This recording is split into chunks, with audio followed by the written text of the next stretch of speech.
बार फिर से दिया जाएगा अपने क्लोजिंग आर्ग्यूमेंट के लिए। और उसके बाद जो इस बहस के लिए सबसे ज़रूरी चीज़ है कि आप और हम और इंटरनेट पर देख रहे लाखों करोड़ों लोग, उनके सवाल जवाब होंगे। तो आप लोग जो यहाँ मौजूद हैं, आपके हम कुछ सवाल लेने की कोशिश करेंगे। 30 मिनट का वक्त हमने उसके लिए तय कर रखा है। इस तरह से ये 2 घंटे की बहस पूरी होगी। 2-3 बुनियादी बातें हैं जिनका हमें ध्यान रखना है। किसी भी किस्म की नारेबाजी में हमें शरीक नहीं होना है।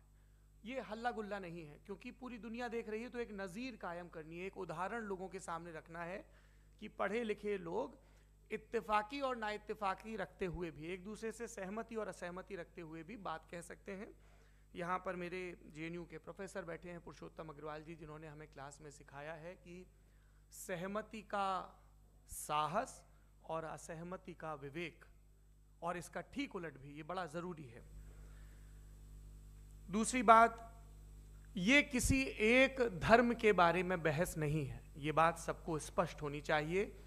किसी धर्म को महान बताने या किसी धर्म को कमतर बताने की ये बहस नहीं है। तो यदि कोई इस उम्मीद से देख रहा है या यहाँ आया है, तो मैं आपको आश्वस्त करना चाहता हूं कि आपको नाउम्मीदी हाथ लगेगी। इस बहस में बहुत ज़्यादा धार्मिक प्रतीकों के इस्तेमाल को लेकर भी ये दोनों लोग जो अभी आपको गंभीर दिख रहे हैं, भले लोग हैं, कल शाम को चाय पर मिले थे, बहुत हंसी मजाक भी इनके बीच हुआ था और गलबैयाँ डालते हुए एक तस्वीर भी हुई थी। ये इस बात का प्रमाण है कि इंटरनेट पर जो हल्ला मचा हुआ है उसके मुकाबले ये दोनों लोग बहुत ही अच्छे शांत ढंग से बहस के लिए राजी हो गए हैं। ट्विटर की बातें ट्विटर तक सीमित, एलन मस्क आजकल उसको एक्स कहते हैं।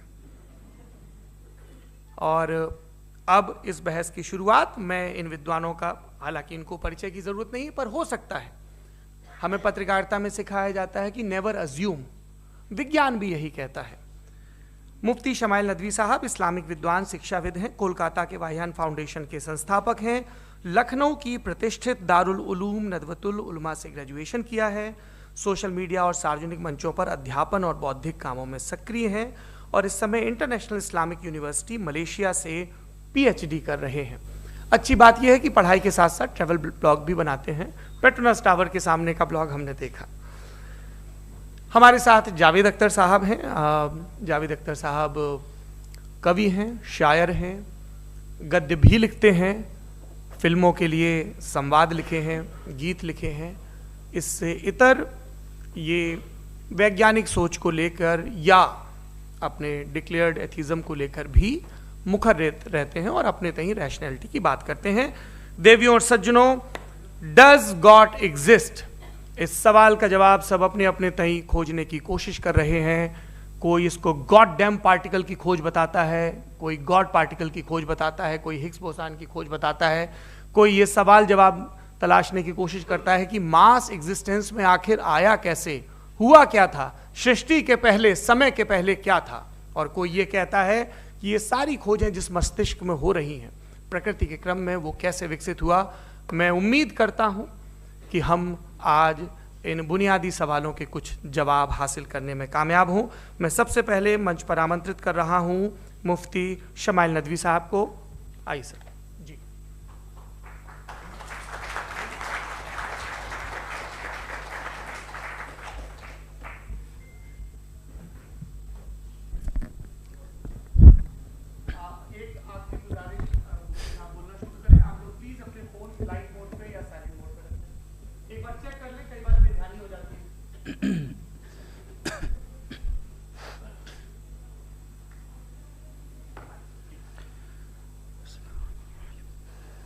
तमाम तारीफ़ें उस क्रिएटर के लिए जिसने इस यूनिवर्स को एक मकसद के तहत पैदा किया है। रिस्पेक्टेड जनाब जावेद अख्तर साहब, मिस्टर सौरभ द्विवेदी और respected audience, thank you all for being here today. आज की डिबेट में चूंकि हम बात करने वाले हैं डज गॉड एग्जिस्ट के टॉपिक पर, तो ये एक ऐसा टॉपिक है जिसके मुताल्लिक कोई भी डिसीजन लेने के लिए अलग अलग स्टैंडर्ड्स हो सकते हैं। लिहाजा डिबेट के शुरू में ये ज़रूरी है कि हम ये जान लें कि आज के इस टॉपिक में कौन सा स्टैंडर्ड सही होगा और कौन सा गलत होगा। सबसे पहला स्टैंडर्ड जिसे मैं समझता हूं कि हमारे रिस्पेक्टेड जनाब जावेद अख्तर साहब बड़ी तेजी के साथ उसकी तरफ लपकेंगे, वो है साइंस। जबकि साइंस दर हकीकत खुदा के एग्जिस्टेंस को डायरेक्टली साबित करने या उसके एग्जिस्टेंस को डिनाई करने के लिए स्टैंडर्ड नहीं बन सकती। और उसकी वजह क्या है, ये मैं नहीं कह रहा, ये वो लोग कह रहे हैं जो साइंस के एक्सपर्ट्स हैं। नेशनल एकेडमी ऑफ साइंस कहती है science doesn't have the processes to prove और disprove the existence of God. Why? क्योंकि साइंस का ताल्लुक एम्पेरिकल एविडेंस से है और एम्पेरिकल एविडेंसेस का ताल्लुक हमारे नेचुरल और फिजिकल वर्ल्ड से है, जबकि गॉड नॉन फिजिकल और सुपर नेचुरल रियलिटी है। लिहाजा नॉन फिजिकल रियलिटी को आप उस टूल के साथ नहीं चेक कर सकते जिसका काम फिजिकल रियलिटी को तलाश करना है। लिहाजा आज इस डिबेट में गॉड की एग्जिस्टेंस को साबित करने या उसे डिनाई करने में साइंटिफिक एविडेंस को एक्सेप्ट नहीं किया जाएगा। दूसरा स्टैंडर्ड हो सकता है रेविलेशन, कि रेविलेशन के जरिए हम यह साबित करें कि गॉड एग्जिस्ट करता है या नहीं। लेकिन ये स्टैंडर्ड भी आज इररेलेवेंट है। क्यों? क्योंकि रेविलेशन मेरे नजदीक सोर्स ऑफ नॉलेज है, वैलिड सोर्स ऑफ नॉलेज है, लेकिन हमारे जावेद अख्तर साहब के नजदीक ये वैलिड सोर्स ऑफ नॉलेज नहीं है। लिहाजा आज की डिबेट में मैं एक भी एविडेंस किसी भी मजहबी स्क्रिप्चर से नहीं दूंगा ताकि जावेद अख्तर साहब के लिए वो अनएक्सेप्टेबल ना हो। तीसरा जो मेयार हो सकता है वो है ऑब्जर्वेशन, कि भाई कोई कहे कि हमें खुदा दिखाओ, अगर है तो दिखाओ, या ये कि खुदा के एग्जिस्टेंस पर एम्पेरिकल एविडेंस दो, तो ये है दर हकीकत गलत टूल का इस्तेमाल करना। ये ऐसा ही है कि जावेद साहब मुझसे ये मुतालबा करें कि मुफ्ती साहब आप मेटल डिटेक्टर के जरिए प्लास्टिक डिटेक्ट करके दिखाएं। अब चूंकि प्लास्टिक डिटेक्ट नहीं हो पा रही है लिहाजा plastic does not exist. No, you are using the wrong tool. इस टूल से प्लास्टिक को डिटेक्ट नहीं किया जाता। लिहाजा मैं समझता हूं कि गॉड के एग्जिस्टेंस पर एम्पेरिकल एविडेंस का मुतालबा करना एक बचकाना मुतालबा है और हमारे रिस्पेक्टेड जनाब जावेद अख्तर साहब इस स्टेज से अब बहुत आगे निकल चुके हैं। अब बचता है एक ही स्टैंडर्ड और वो स्टैंडर्ड है अक्ल, लॉजिक, रीजनिंग। और यही वो स्टैंडर्ड है जिसके तहत गॉड की एग्जिस्टेंस को साबित किया जाएगा या गॉड की एग्जिस्टेंस को डिनाई किया जाएगा। लेकिन चूंकि ये बहुत इंपॉर्टेंट और सेंसिटिव टॉपिक है, इसलिए लॉजिकल आर्ग्यूमेंट भी ऐसा होना चाहिए जो डेफिनेटिव हो, इनडेफिनेटिव ना हो, जो 2 और 2 4 की तरह बिल्कुल वाजे हो, जिसे लॉजिकली रिजेक्ट करना पॉसिबल नहीं हो। फॉर एग्जाम्पल हम कहें हमारे रिस्पेक्टेड मिस्टर सौरभ साहब, ये एक इंसान है और तमाम इंसान कॉन्शियस बीइंग है, लिहाजा नतीजा क्या निकला, हमारे सौरभ साहब भी कॉन्शियस बीइंग है। क्या ये इनडेफिनेट आर्ग्यूमेंट है या डेफिनेट आर्ग्यूमेंट है? ये डेफिनेट आर्ग्यूमेंट है। ये 2 और 2 की तरह वाजे है, इसमें किसी तरह जो है लॉजिकली इसको रिजेक्ट नहीं किया जा सकता। तो अगर आज हमारे जावेद अख्तर साहब ऐसी कोई अकली दलील और लॉजिकल एविडेंस दें खुदा के ना होने पर जो डेफिनेट भी हो, तो मैं ये ऐलान करता हूं कि यकीनन मैं उस एविडेंस को कबूल करूंगा और उस पर गौर करूंगा। लेकिन साथ में यह भी ऐलान कर देता हूं प्रेडिक्शन के तौर पर कि ऐसा कोई डेफिनेट आर्ग्यूमेंट कोई नहीं पेश कर सकता। दलील हम देंगे और डेफिनेटिव दलील देंगे, लॉजिकल दलील देंगे, ऐसी दलील देंगे जो एंटायर एथिस्टिक वर्ल्ड उसे रेफ्यूट नहीं कर सकती। चलें अब हम एक एग्जाम्पल सोचते हैं, एक सिनेरियो, सिंपल सिनेरियो, तमाम ऑडियंस से गुजारिश है, हम और आप एक आइसोलेटेड आइलैंड पर हैं, ऐसा आइलैंड जहां पे हमसे पहले कोई कभी नहीं गया। चलते चलते आपके सामने अचानक आपने देखा एक पिंक कलर की बॉल पड़ी हुई है। सबसे पहला सवाल आपके जहन में क्या आएगा कि ये बॉल यहां क्यों आई, कैसे आई, ये पिंक कलर की ही क्यों है, कोई और कलर भी हो सकता था, ये इसी शेप में क्यों है, कोई और शेप भी हो सकता था। नेचुरली आप इस तरफ पहुंचेंगे कि कोई ना कोई है जिसने इन स्पेसिफिक प्रॉपर्टीज के साथ इस बॉल को बनाया है और यहां पे रखा है। चूंकि आप जानते हैं कि ये जो बॉल है इसका एग्जिस्ट करना जरूरी नहीं है, ये एग्जिस्ट कर भी सकती थी, नहीं भी कर सकती थी, और एग्जिस्ट करना ही था तो किसी और फॉर्म में करती, किसी और कलर में करती। अब आप इस बॉल को एक्सपैंड करते चले जाएं, एक्सपैंड करते चले जाएं, एक्सपैंड करते चले जाएं, यहां तक कि ये बॉल यूनिवर्स के साइज की हो जाए। बताइए कि क्या साइज के बढ़ जाने से सवाल बदल जाएगा? हरगिज नहीं बदलेगा। अभी भी सवाल रहेगा, ये यूनिवर्स कहां से आया, इन स्पेसिफिक प्रॉपर्टीज के साथ कहां से आया, क्यों आया, किसने बनाया, ये सवाल उस वक्त भी वैलिड रहेगा। लेकिन ये सवाल अगर हम जनाब जावेद अख्तर साहब से करें तो चूंकि इनका वर्ल्ड व्यू एथिस्टिक है, और सिर्फ इनका नहीं, मतलब जितने भी एथिस्ट हैं और एथिस्टिक वर्ल्ड व्यू को रखने वाले से अगर आप ये सवाल करें कि ये यूनिवर्स कहां से आया, तो इनका जवाब या तो आर्ग्यूमेंट फ्रॉम इग्नोरेंस होगा या डॉगमेटिक होगा। या तो ये कहेंगे कि मुझे नहीं पता कि ये कहां से आया, लिहाजा गॉड डज नॉट एग्जिस्ट, ये आर्ग्यूमेंट फ्रॉम इग्नोरेंस है। या ये कहेंगे कि ये यूनिवर्स खुद ब खुद बन गया, इसका मतलब ये है कि उस बॉल को भी खुद ब खुद बन जाना चाहिए, लेकिन बॉल के ताल्लुक से ये एक्सप्लेनेशन एक्सेप्ट नहीं की जाएगी कि ये खुद ब खुद बन गई, लेकिन यूनिवर्स के ताल्लुक से कर दिया जाएगा। इसे हम दूसरे अल्फाज में डॉगमा भी कह सकते हैं।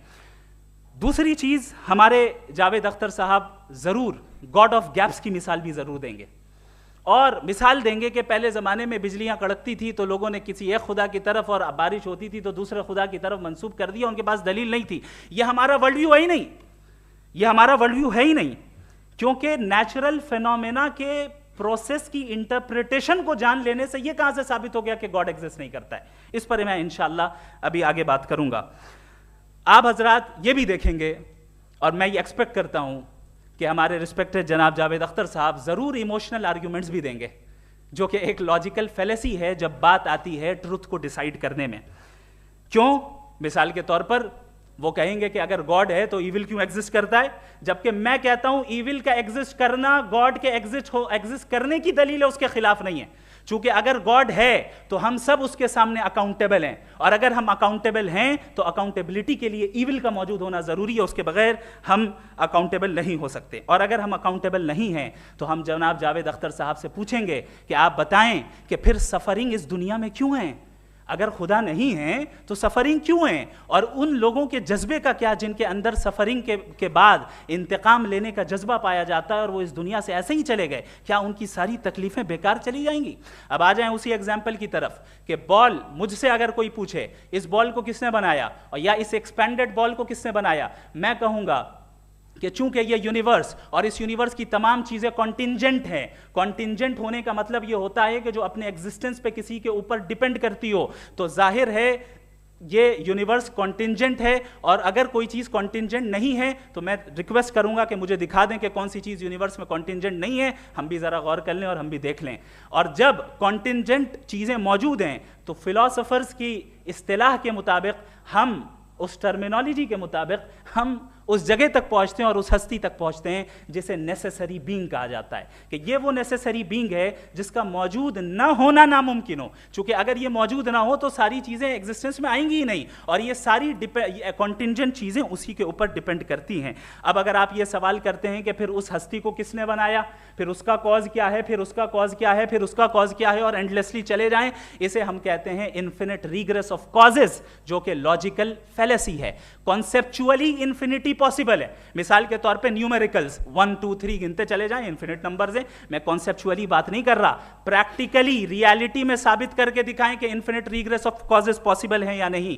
अगर पॉसिबल हैं तो हम मान लेंगे, मिसाल दे दें, और पॉसिबल नहीं है तो एक ही ऑप्शन बचता है जिसे हम कहते हैं नेसेसरी बीइंग। ऐसी नेसेसरी बीइंग जो इंडिपेंडेंट है, क्योंकि अगर वो डिपेंडेंट हुई तो वो नेसेसरी नहीं रहेगी। ऐसी इंडिपेंडेंट बीइंग जो इटर्नल है, अगर वो इटर्नल नहीं होगी, उसकी बिगिनिंग होगी तो वो खुद कॉन्टिंजेंट है। ऐसी बीइंग जो पावरफुल है, क्योंकि कॉन्टिंजेंट को एक्चुअलाइज करने के लिए पावर चाहिए। ऐसी बीइंग जो इंटेलिजेंट है और नॉलेजेबल है, क्योंकि ये यूनिवर्स स्पेसिफिक फॉर्म और स्पेसिफिक लॉज ऑफ नेचर के तहत प्रिसाइजली चल रहा है। Thank you. थैंक यू मुफ्ती साहब। मैं इन दलीलों के बाद जावेद अख्तर साहब से गुजारिश करूंगा, आप बैठ के बोलना चाहेंगे या बाहर? जी।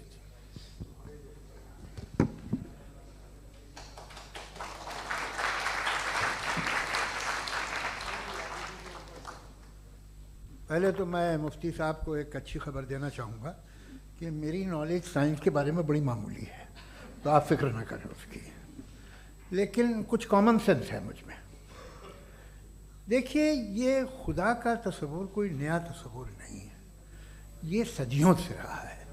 ये कुछ रिलीजन 3000 साल पुराने होंगे, 4000 साल पुराने होंगे, लेकिन इंसान कोई 10,000 12,000 साल से एग्जिस्ट करता है होमोसेपियन की शक्ल में, और हमेशा कुछ ना कुछ मज़हब रहे। ये मज़हब जाहिलों के नहीं थे, ये मज़हब एक ऐसी ग्रीक सोसाइटी के थे जहाँ बड़े बड़े फिलोसफर्स पैदा हुए। ये मज़हब इजिप्शियंस के थे जिन्होंने पिरामिड्स बनाए थे। ये रोमन्स के थे कि जिनका आर्किटेक्चर और सेनेट यानी पहली बुनियाद डेमोक्रेसी की लिमिटेड थी मगर डेमोक्रेसी थी, ये उन लोगों ने किए थे। तो इनका जो जुपिटर था, रा था, ज़्यूस था, उन्हें उस पर इतना ही एतमाद था जितना आज किसी मजहबी आदमी को अपने खुदा पे होगा। क्रिश्चियनिटी आने से पहले यूरोप में एक मज़हब था जर्मेनिक रिलीजन। उसका एक खुदा था, उसकी एक बीवी थी, उसके 2 बेटे थे, एक बेटी थी। फिर जर्मनी में जब यूरोप में क्रिश्चियनिटी आई तो वो खुदा, उसकी बीवी और पूरे ख़ानदान चला गया। तो हमने अगर हम हिस्ट्री देखें तो खुदा जो हैं वो ज़्यादातर फ़नी हैं, वो हमेशा रहे नहीं। और वो जो लोग इन्हें मानते थे उनको आप कहें वो तो जाहिल थे, उन्हें तो कुछ पता ही नहीं था, ऐसा नहीं है। वो अपने वक्त में बड़े काबिल लोग थे और अपने वक्त में उन्होंने बड़े बड़े काम किए हैं, फिलोसफर्स थे, साइंटिस्ट थे, लेकिन उनका मज़हब कहाँ गया, उनके खुदा कहाँ गए? आज जो खुदा हैं दुनिया में लोग उन्हें मानते हैं। आपको क्या मालूम कि कितने बरसों के बाद क्या होने वाला है? हम यूरोप में देखते हैं तो चर्च खाली हैं। तो वक्त के साथ चीज़ें बदलती हैं। जहाँ तक इसका ताल्लुक़ है मज़हबों का, हर मज़हब आपसे एक चीज़ मांगता है, फेथ। ये फेथ क्या चीज़ होती है? What is the difference between faith and belief? ये तो बहुत ही अहमक़ाना बात होगी कि कोई आदमी कहे साहब अगर खुदा है तो मुझे दिखाइए। ये तो जाहिलाना बात हुई। मैंने तो नॉर्थ पोल नहीं देखा है, मगर मैं मानता हूँ कि नॉर्थ पोल है। मैं क्यों मानता हूँ? इसलिए कि अगर ये दुनिया राउंड है तो उसका कोई टॉप होगा। कुछ लोग हैं जो वहाँ गए भी हैं, कॉमन सेंस कहता है कि ऐसा होगा, सबूत है, गवाह है, रीज़न है। तो ये मेरा फेथ नहीं है। तो फेथ में और बिलीफ में डिफरेंस क्या है? जो मज़हब मांगता है आपसे, हर मज़हब फेथ मांगता है। फेथ का मतलब ये है कि ना कोई गवाह हो, ना कोई सबूत हो, ना कोई रैशनल हो, ना कोई लॉजिक हो, ना कोई प्रूफ हो, मगर तुम एक बात को मानो। ये है फेथ। वरना बिलीफ होता। अगर इसमें कुछ भी सबूत होते, गवाह होते, तो फिर इसे आप बिलीफ कहते। जैसे मेरा बिलीफ है कि नॉर्थ पोल है, मेरा फेथ थोड़ी है। फेथ इन तमाम शर्तों को रद्द करता है। तो फिर स्टुपिडिटी क्या है? अगर मैं एक बात ऐसी मानूं जिसकी ना कोई लॉजिक है, ना कोई रैशनल है, ना कोई प्रूफ है, ना कोई गवाह है, ना कोई सबूत है, और मैं उसे मानूं, तो ये स्टुपिडिटी हुई। इसे ही भाई कल को मैं यकीन कर लूं कि एलोन मस्क जो है मेरा भाई है, तो मुझे इंतहाई खुशी होगी, सुकून भी बहुत मिलेगा मुझे। लेकिन और कहे भाई क्यों मानते हो, क्या सबूत है? भाई वो तो अमेरिकन है और तुम तो इंडियन हो, वो तो नस्ल अलग है, तुम्हें कभी मिले भी नहीं। साहब देखिए मेरा फेथ है, इस पर बात न किया। फेथ का मतलब ही यह है कि आप प्रूव नहीं कर सकते। अगर आप प्रूव कर सकते हो तो फेथ की ज़रूरत ही नहीं, फिर तो आप बात करेंगे, आप कितनी बहस कर लीजिए। अल्टीमेटली दुनिया का हर मज़हब फेथ पे टिका है, और फेथ का मतलब है एक ऐसा यकीन जिसका कोई सबूत, कोई गवाह, कोई रैशनल नहीं। अब आप ये कहें, क्या आप ये क्यों कह रहे हैं कि साहब ये कायनात किसने बनाई? कमाल ये है कि आपने बताया कि एक आइलैंड पर गए और एक बॉल देखी।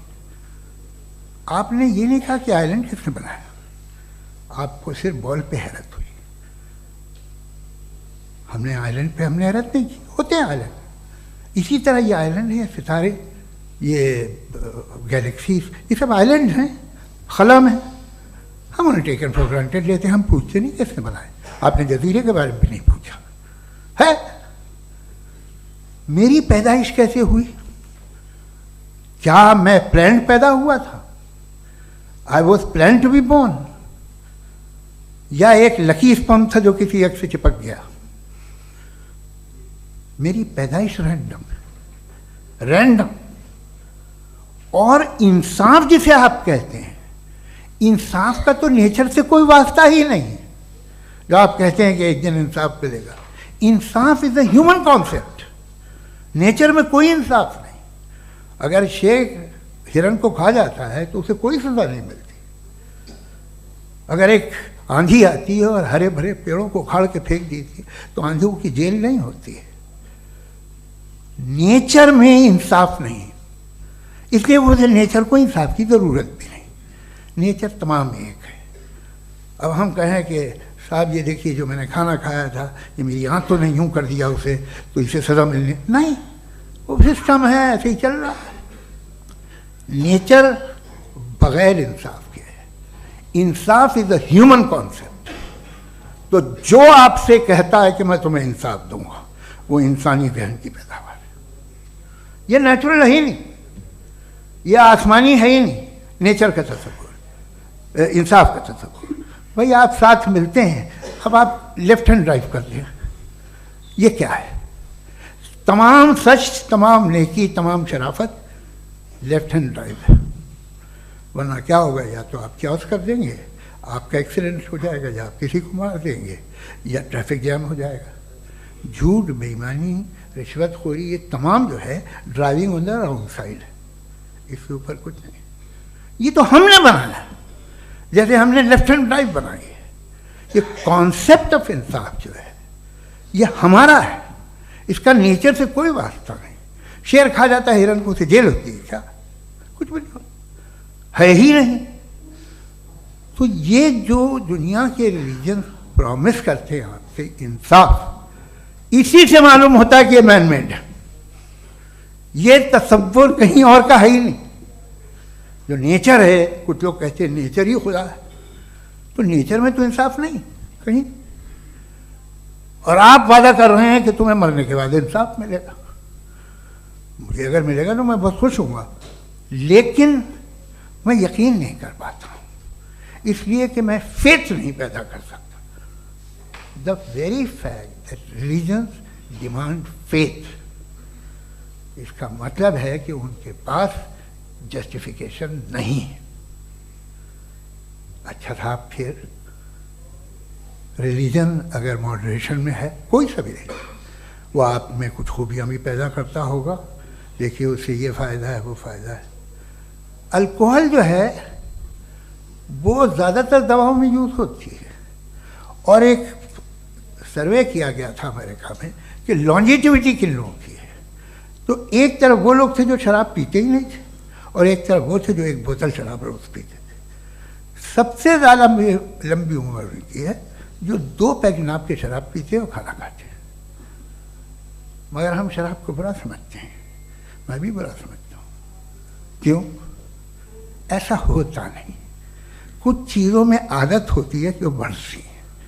आज तक में एक आदमी दूध पीता है, आप 10 साल बाद भी मिलेंगे तो एक ही गिलास पीता होगा। ऐसा नहीं होता, सुबह से दूध पीता रहता है।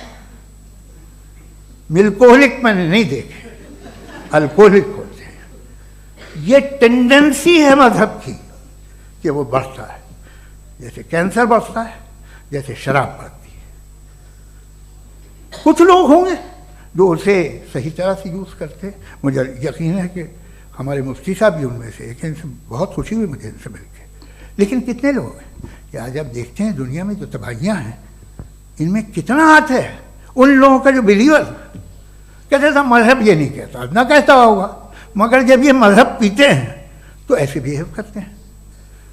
थोड़ा सा अगर हो तो शायद बहुत अच्छी बात, लेकिन शराब थोड़ी सी नहीं रहती, उसमें टेंडेंसी है पहले। थोड़ा सा अगर 2-3 कैंसर के सेल हो ना बॉडी में तो आदमी स्लिम रहेगा, लेकिन वो 2-3 सेल नहीं रहते, वो मल्टीप्लाई होते हैं। जावेद साहब टाइम पूरा हो गया। टाइम हो गया तो बस बात खत्म हो गई। अच्छा, मुझे कुछ और कहने को था भी नहीं। जी, मैं पहले जवाबी दौर के लिए इनवाइट कर रहा हूँ मुफ्ती साहब को। Your rebuttal round 1, you have 7 minutes।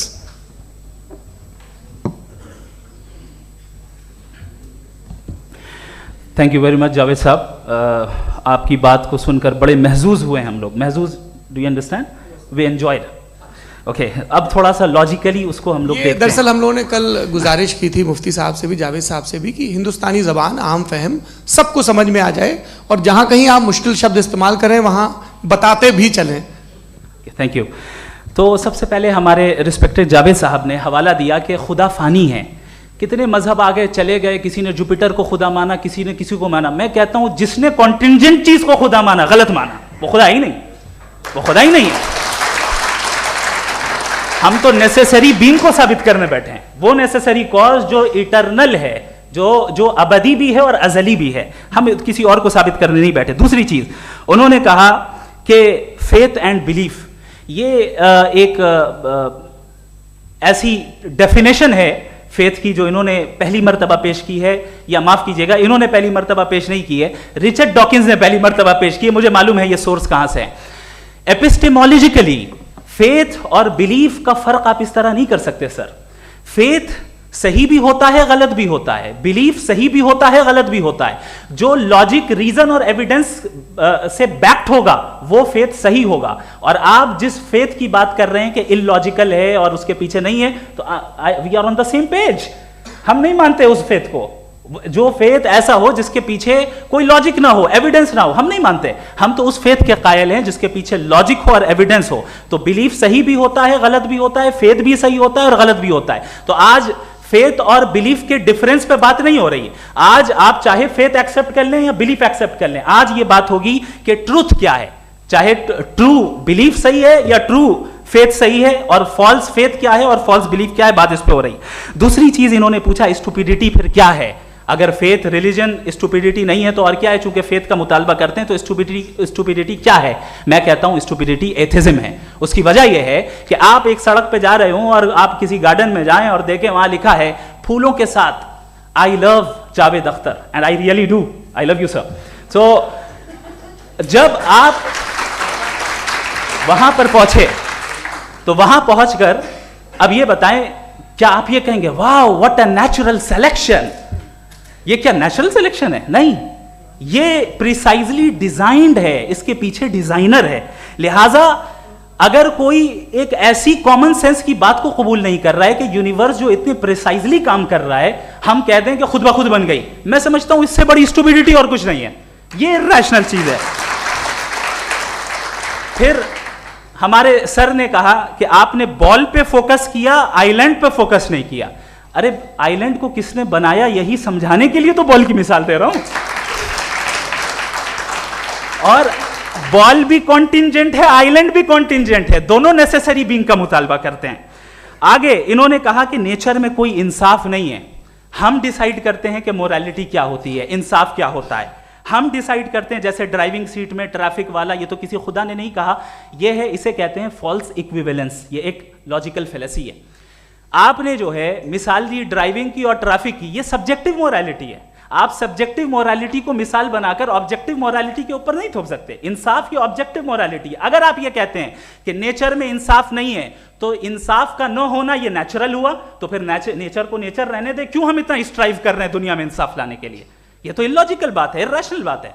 इसलिए बहुत सी चीजें ऐसी हैं जो ऑब्जेक्टिवली जो है इविल या गुड हैं, और बहुत सी चीजें ऐसी हैं जो सब्जेक्टिवली हैं। सब्जेक्टिवली जो मोरल होता है या इमोरल होता है उसको हम सोशल कंसेंसस से या पर्सनल प्रेफरेंस से डिसाइड करते हैं।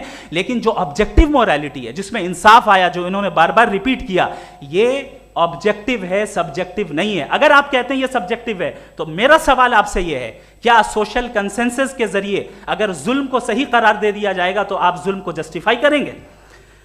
दूसरी चीज इन्होंने ये कहा कि 2 पैक शराब पी लें तो वो उतने पे नहीं रहता, बढ़ जाता है। यही मामला मजहब के साथ है। 2 पैक आप पी लें, बढ़ेगा। तो ये एक ऐसी मिसाल है, इसको कहीं भी फिट कर लें कि आप एथिज्म पे जब फिट करें, जब आप 2 पैक एथिज्म का लेंगे ना तो वो बढ़ बढ़ के नॉर्थ कोरिया बनेगा। Thank you.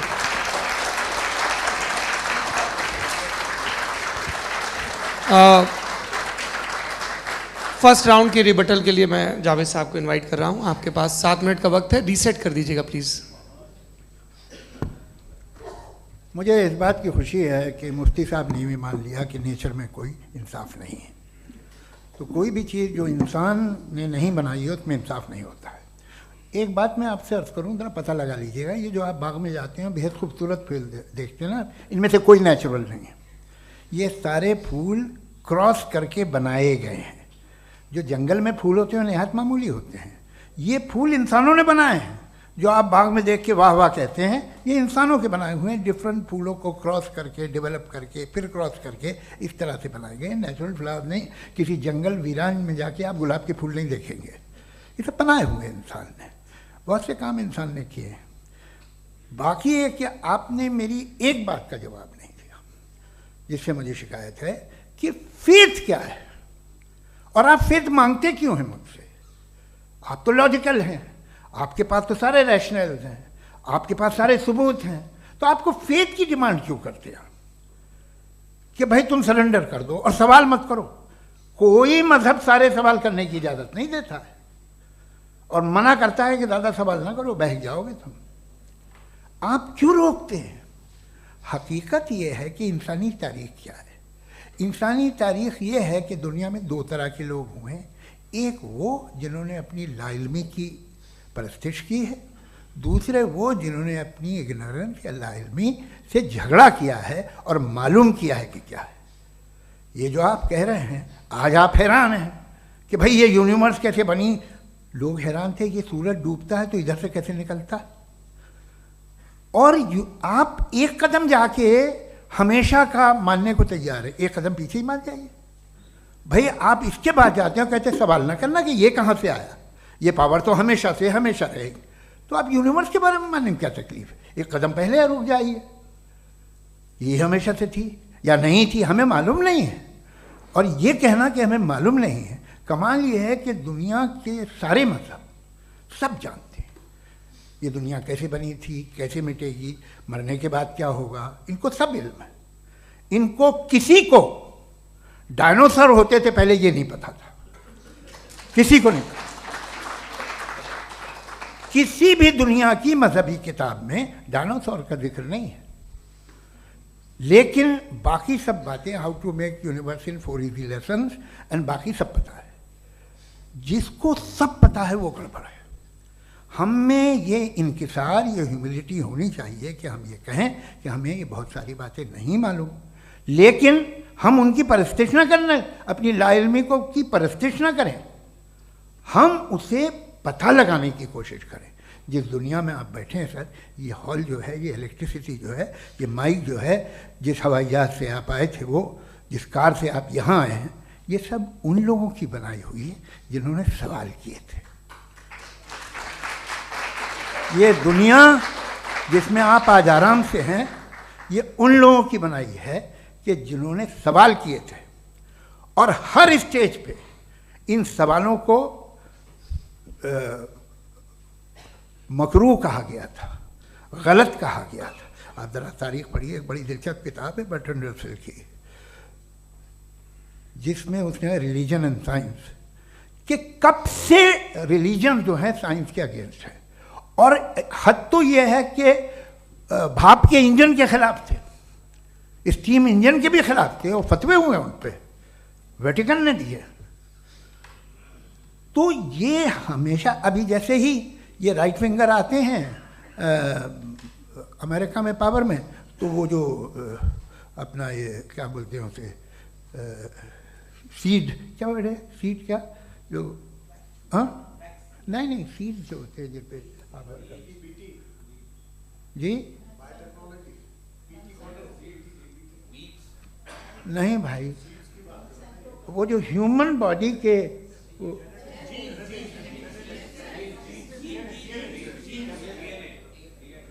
उस पर रिसर्च बंद हो जाती है, रिपब्लिकन नहीं करने देते। अरे भाई इतना डर क्या है तुम्हें? एक ज़माने में बहुत नाराज़ थे ये सारे मजहबी लोग कि ये इंसान तो इंसान बनाने की कोशिश कर रहा है। आपको क्या तकलीफ भाई, बना ले तो बना लेने दो, ये खौफ क्या है? और ये सब आज जो आप कह रहे हैं नामुमकिन है, ये कैसे हुआ, मुझे एक किस्सा याद आता है। जब मैं 6ठी क्लास में था तो मैं मैथमेटिक्स में बहुत वीक था, तो एक टीचर रख दिया गया, उसने 1 2 3 4 5 6 7 को सिखा दिया मुझे। वो दिन मैं भूल नहीं सकता हूँ मुफ्ती साहब, जिस दिन उसने ये बताया कि 1/2 क्या होता है और 3/4 क्या होता है, मुझे ऐसा लगा कि मेरा सर बीच से फट जाएगा। ये आदमी कह रहा है कि जो दीवार के अंदर जाओ वॉक करते हुए। आज हंसता हूँ मैं इस बात पे। तो आज जो बातें आपके जहन से बिल्कुल परे हैं और आप हैरान होते उन्हें देख के, एक वक्त आएगा कि मामूली लगेंगे। और हुआ है, आपकी इंसानी तारीख ही है। इतनी जल्दी सारे फैसले आप मत कर लीजिए, थोड़ा ये ह्यूमिलिटी रखिए कि भाई ये हमें नहीं मालूम। ये कहने में क्या है, ये यूनिवर्स कहाँ तक फैली, ये कब से है और कब तक रहेगी, हमें नहीं मालूम। आपने फैसला कर लिया कब बनी, ये आपके हिसाब से कोई 14 बिलियन ईयर बनी जो समझा जाता है। उससे पहले हजारों करोड़ों अरबों साल तक खुदा बैठा क्या कर रहा था, खामोश बैठा था, ऐसे ही जमाइयाँ ले रहा था। फिर उसे आइडिया आया, यार एक काम करते, वक्त अच्छा गुजर जाएगा, यूनिवर्स पर आपसे सोचिए। वो तो हमेशा से है ना, मगर यूनिवर्स हमेशा से नहीं है, ये तो बनाई गई है। और उससे पहले क्या था, इनका क्या काम था, कैसी बात है। ये बड़ा आसान है, जो बात हमें आज धीरे धीरे पता चली है। बरसों 2000 और 2500 साल पहले आपको किसी ने बता दिया कि क्या था, आप मान गए, और तब से वही मान रहे हैं जो 2500 साल पहले कहा गया था। सब कुछ बदल गया है, सॉल्व हो रही हैं चीज़ें। अभी साइंस बिल्कुल दावा नहीं करती, या कोई फिलोसफर ये दावा नहीं करता कि हमें सब मालूम, बल्कि वो कहता है कि हमें जितना मालूम होता है उससे ये मालूम होता है कि हमें कितना कम मालूम। तो हम अपनी जहालत से लड़ें, उसकी परस्तिश न करें। जी, टाइम है। Thank you so much.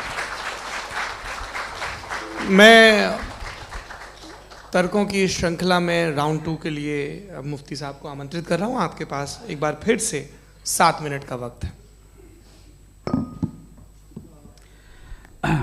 शुक्रिया।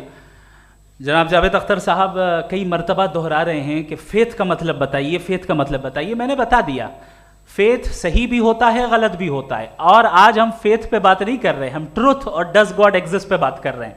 क्या डज गॉड एग्जिस्ट, ये ट्रुथ यानी गॉड है या नहीं है, इसमें से दोनों ट्रुथ क्या है। अब आप उसे फेथ कह लें, बिलीफ कह लें, नॉट माई बिजनेस। उसके बाद आपने कहा कि भाई सवाल करने से मजहब रोकता है। मैं कहता हूं जो रोकता है वो रोकता होगा, मैं नहीं रोकता, बल्कि सवाल करें, सवाल करना चाहिए। सवाल कर करके तो हम आगे बढ़ते हैं, तरक्की करते हैं, और इसीलिए मैं आज यहां पे आया हूं। लेकिन सवाल सिर्फ खुदा से नहीं होगा, आपसे भी होगा। सवाल एथिज्म से भी होगा, सवाल सिर्फ मजहब से नहीं होगा, सबसे होगा। और आज मैं सवाल करूंगा और उम्मीद है कि आप जवाब देंगे। अभी तक आपने वैसे कॉन्टिंजेंसी आर्गुमेंट का कोई जवाब नहीं दिया है। चलें, आपने कहा यूनिवर्स के बारे में इटर्नल क्यों नहीं बोल देते। ये चूंकि लॉजिकली पॉसिबल ही नहीं है कि यूनिवर्स इटर्नल हो। यूनिवर्स एक कॉन्टिंजेंट चीज है जो टाइम एंड स्पेस के पाबंद है, टाइम एंड स्पेस से बाउंड है। जो टाइम एंड स्पेस से बाउंड होगा वो कॉन्टिंजेंट होगा, जो कॉन्टिंजेंट होगा वो उसकी बिगिनिंग हुई होगी, जिसकी बिगिनिंग हुई होगी वो इटर्नल नहीं हो सकता। ये तो कॉमन सी बात है। आपने कहा कि किसी मजहबी किताब में डायनासोर का जिक्र नहीं है। अफसोस कि आज तक किसी मैथमेटिक्स के किताब में मुझे डायनासोर का जिक्र नहीं मिला। तो इसका मतलब मैथमेटिक्स की किताब बेकार है? नहीं, उसका वो टॉपिक नहीं है। रेवलेशन का और मजहबी किताबों का टॉपिक ये नहीं है कि आपको आके बताए साइकिल कैसे बनाते हैं, या आकर ये बताएं कि जो है डायनासोर कब था। वो तो मोरालिटी सिखाने आया है, गॉड के बारे में बताने आया, नॉन फिजिकल रियलिटी की हकीकत को सिखाने के लिए आया।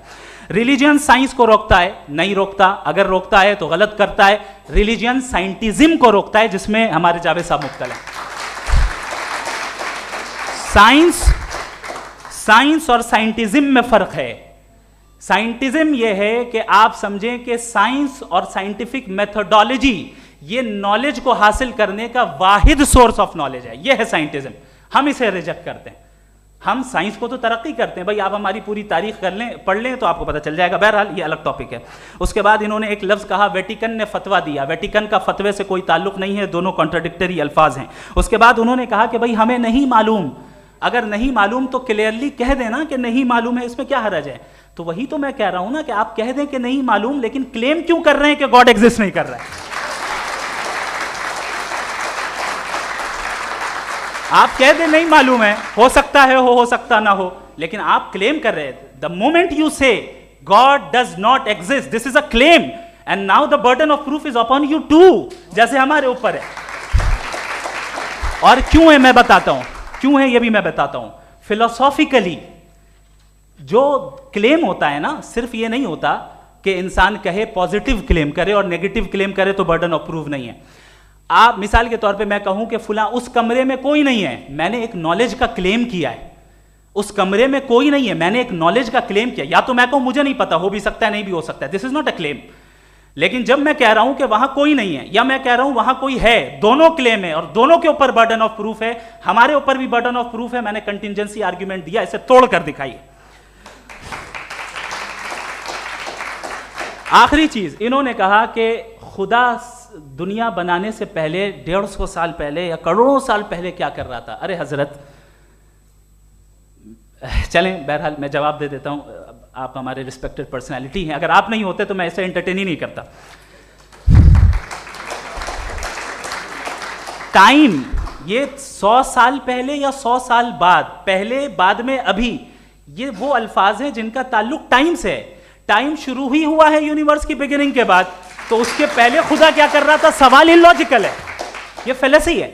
यानी आप ये कह रहे हैं कि यूनिवर्स के बनने से पहले खुदा क्या कर रहा था? टाइम के बनने से पहले, पहले का ताल्लुक टाइम से, टाइम उस वक्त था ही नहीं, तो ये सवाल ही इनवैलिड है खुदा के ताल्लुक से।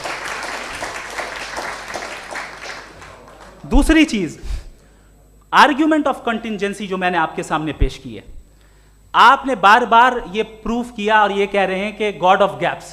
देखिए, पहले नहीं मालूम था, साइंस ने कर दिया। सिंपल्स की मिसाल से मैं समझा देता हूं। जिस गैप्स की आप बात कर रहे हैं ना, साइंस उन गैप्स को जिन चीज के जरिए भी प्रूव करेगा वो कॉन्टिंजेंट ही होगा, अब चाहे वो फोर्स हो, मैटर हो या एनर्जी हो।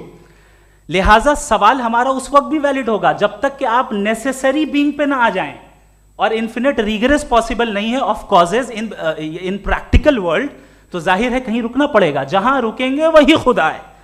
दूसरी चीज, आपने ये कहा, क्या कह रहा था मैं, किस पॉइंट को? What? Oh no, after that, just now. हाँ, जहां रुकेंगे वही खुदा है। बहरहाल, तो टाइम का जिक्र हो गया, गॉड ऑफ गैप, सॉरी, या इसकी एक मिसाल आप ले लें।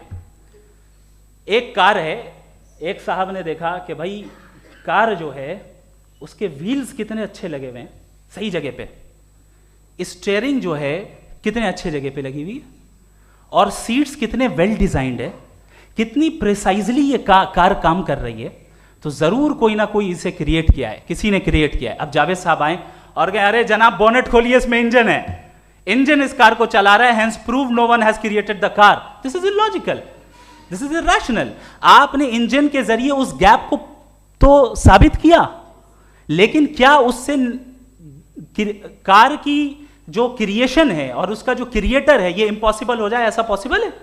उसका सवाल खत्म हो जाए, ऐसा पॉसिबल है? नहीं।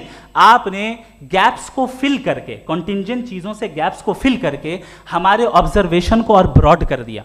अब हमें और पता चल गया कि ये जो कार है इसका सिस्टम कितना ज्यादा कॉम्प्लेक्स है। पहले कम समझते थे, अब कॉम्प्लेक्सिटी और ज्यादा वाजे हो गई। अब हमें समझ में आ रहा है कि हमारी सर्टेनिटी और बढ़ गई कि जरूर इस कार को किसी ना किसी ने बनाया। यही मामला यूनिवर्स का है। साइंस हमेशा फिजिकल वर्ल्ड की चीजों को ही फिल करती जाएगी और फिजिकल चीजों से ही करती जाएगी, चूंकि एम्पेरिकल एविडेंस का ताल्लुक फिजिकल वर्ल्ड से है।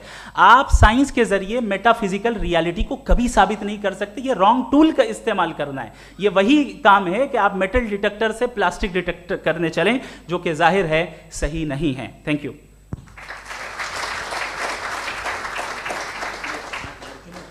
जी, ये आर्ग्यूमेंट का राउंड 2 है। हाँ। 7 मिनट है। पहले तो मैं आपसे अर्ज करूं कि आपने कहा कि जब कायनात ही नहीं थी तो वक्त भी नहीं था, कुछ भी नहीं था। कैसे नहीं था? खुदा था, एक एग्जिस्टेंस तो था ना खुदा का। तो जब खुदा था तो वक्त भी होगा। ऐसा नहीं है कि कुछ भी नहीं था, खुदा था।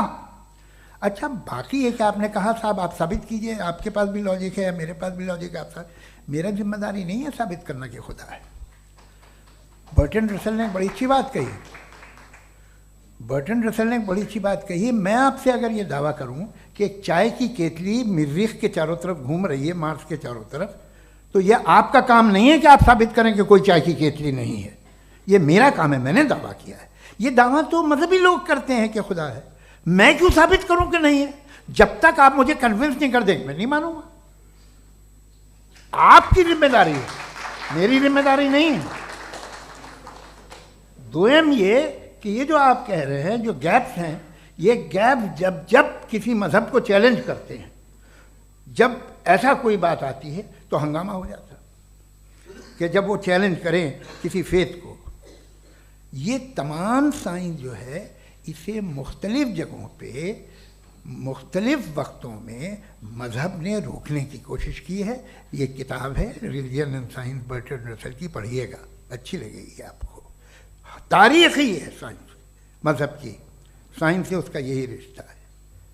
अच्छा, अब ये हम सोचें कि बहरहाल ये वजूद जो है मजहब और ये बिलीव इन गॉड इंसान को बेहतर बना देता है, तो एक काम कीजिए, हिंदुस्तान वर्ल्ड का नक्शा लीजिए और मार्क कीजिए कि रिलीजन कहाँ कहाँ ज़्यादा है, कहाँ कहाँ, चाहे वो लैटिन अमेरिका हो या मिडल ईस्ट हो या फार ईस्ट हो या हिंदुस्तान के वो इलाके जहाँ मजहबियत ज़्यादा है। रख दीजिए नक्शा अलग। अब दूसरा नक्शा कि कहाँ कहाँ नाइंसाफ़ी, रिप्रेशन, औरतों के हुकूक की पामाली, जुल्म, डिक्टेटरशिप कहाँ है, नक्शा एक ही होगा। तो आप मुझे बताएं कि जो इसका तरकीब इस्तेमाल क्या है, खुदा का तरकीब इस्तेमाल तो बताइए। आप छोटी सी दवा सड़क पे बेचते हैं, उसकी भी तरकीब इस्तेमाल बताते हैं। इसके इस्तेमाल से तो फ़ायदा ही नहीं हुआ किसी को। जो सारे के सारे ख़राब मुल्क हैं, ख़राब समाज है, वो सारे जुल्म खुदा के नाम पे करते हैं। वो गलत करते हैं, सही करते हैं, मुझे क्या लेना देना उससे। इस्तेमाल से मालूम होता ना। एक विस्की की बोतल कभी शायद देखी हो आपने, लाल रंग की होती है, उस पर रोशनी और छिपड़े, इंतहाई खूबसूरत लगती है, क्या बिगाड़ रही है किसी का? उसका इस्तेमाल गलत है, इसलिए आप उसे नापसंद करते हैं। इसका इस्तेमाल गलत है, इस तसव्वुर का इस्तेमाल ही गलत है और हमेशा से गलत हुआ है। आप देख लीजिए, इंसानी तारीख देख लीजिए, आज देख लीजिए, हिंदुस्तान देखिए, दुनिया देख लीजिए, क्या हो रहा है। इसे कैसे इस्तेमाल कर रहे हैं? फेथ वाले लोग क्या फेयर हैं, जस्ट हैं, जो अपने खुदाओं पे यकीन रखते हैं, वो किस तरह के लोग हैं? वो लोगों को इंसाफ देते हैं, वो बेहतर इंसान बने। तो इस दवा का फ़ायदा क्या है? चलो बहुत फ़ायदा हो रहा तो मैं इस्तेमाल कर लूँगा, मैं मुझे तो इस दवा का कोई फ़ायदा दिखता ही नहीं।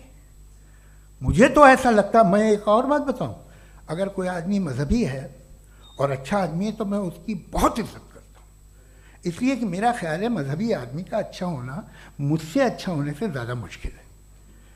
भाई हर चीज़ की एक लिमिट है। आप इतना भाग सकते हैं, इतना नहीं भाग सकते, इतना वजन उठा सकते, इतना नहीं उठा सकते, इतना दूर देख सकते हैं, इतना दूर नहीं देख सकते। उसी तरह कॉमन सेंस कहता है कि आप में नेकी का भी एक कोटा होगा। अब आप अगर सुबह जाते हैं अपनी इबादत गाह और इबादत करते हैं तो बाहर निकलते हैं तो आप तो यही महसूस करते हैं कि आपने एक बहुत अच्छा काम किया, आपकी नेकी का एक बहुत बड़ा कोटा खर्च हो गया जिससे किसी का कोई फ़ायदा नहीं। मैं तो नहीं जाता हूँ तो मुझे तो किसी को खाना खिलाना पड़ेगा, किसी बेवा की मदद करनी पड़ेगी, मैं अपना कोटा कैसे कंज्यूम करूँ? आप अपना कोटा सारे मजहबी लोग इंतहाई यूजलेस कामों में यूज़ करते हैं। उसके बाद भी अगर आप में बच्ची है थोड़ी सी शराफत तो भाई वाह क्या बात है।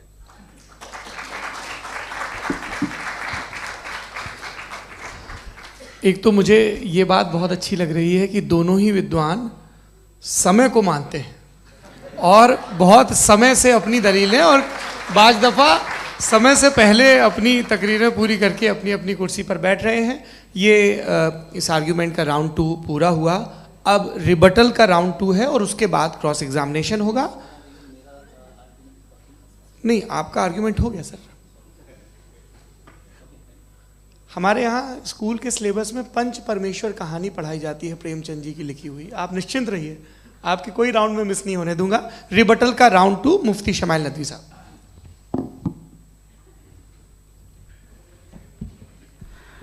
असल में जो हकीकी प्रॉब्लम है, असल प्रॉब्लम है वो ये है कि जावेद साहब के पास कॉन्सेप्ट ऑफ गॉड क्लियर नहीं है।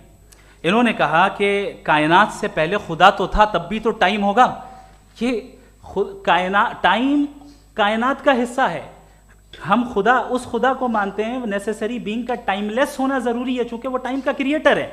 जब उसने टाइम को क्रिएट किया तो वो खुद टाइम पे कैसे होगा? उसने जब स्पेस को क्रिएट किया तो खुद स्पेस में कैसे होगा? अगर वो टाइम एंड स्पेस को पहले से ही उसका पाबंद है तो फिर किस चीज को उसने क्रिएट किया? लिहाजा ये सवाल गलत है कि खुदा था तो टाइम होगा। बिल्कुल नहीं, टाइम के पाबंद हम हैं, खुदा नहीं है। हम फिजिकल वर्ल्ड से ताल्लुक रखते हैं, वो मेटाफिजिकल रियलिटी है। दूसरी चीज इन्होंने मिसाल दी कि चाय की केतली हवा में घूम रही होगी, और पता नहीं शायद वो बर्टन रसल का उन्होंने हवाला दिया। बहरहाल यही प्रॉब्लम है। प्रॉब्लम यही है कि हम चीजों के दरमियान डिफरेंशिएट नहीं कर पाते। ये जो आपने मिसाल दी ये इमेजिनेशन है, और मैं जो साबित कर रहा हूं वो लॉजिकल नेसेसिटी है। आप इमेजिन करने आए तो कुछ भी करें, जुपिटर में पिंक एलिफेंट होगा, यूनिकॉर्न होगा, करें, उससे कायनात पे क्या फर्क पड़ता है? उससे आप लॉजिकल नेसेसिटी साबित नहीं कर सकते। मैं तो उस प्राइम कॉज की बात कर रहा हूं, उस नेसेसरी बीइंग की बात कर रहा हूं जिसके बगैर इस कायनात का एग्जिस्टेंस मुमकिन नहीं है।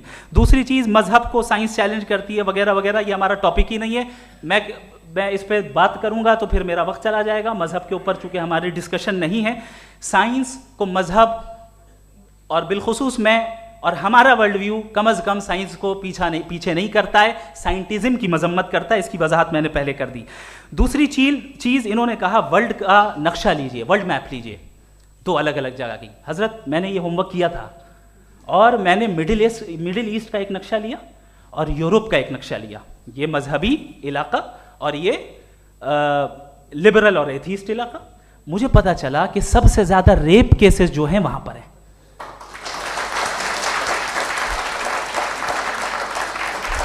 मुझे ये पता चला यूएन की रिपोर्ट के मुताबिक, मैं ये अपने घर से नहीं लेके आ रहा, कि जो वर्किंग वुमेन है यूरोपियन कंट्रीज में, उसमें 81% वुमेन सेक्सुअल हैरेसमेंट का वर्क में शुमार हो रही है। ये मिडिल ईस्ट में नहीं हो रहा है, वो मजहबी लोग हैं इसलिए नहीं हो रहा है। दूसरी चीज, आपने ये कहा कि मजहबी आदमी का अच्छा होना हमारे अच्छे होने से बहुत मुश्किल है, बहुत मुश्किल है। तो इसका मतलब यह है कि गॉड के अलावा आपके पास अच्छे और बुरे का कोई स्टैंडर्ड है। मैं चाहूंगा कि कन्वर्सेशनल स्टाइल वाली डिस्कशन और सेगमेंट पे इसी पे बात कर लेते हैं। Thank you very much.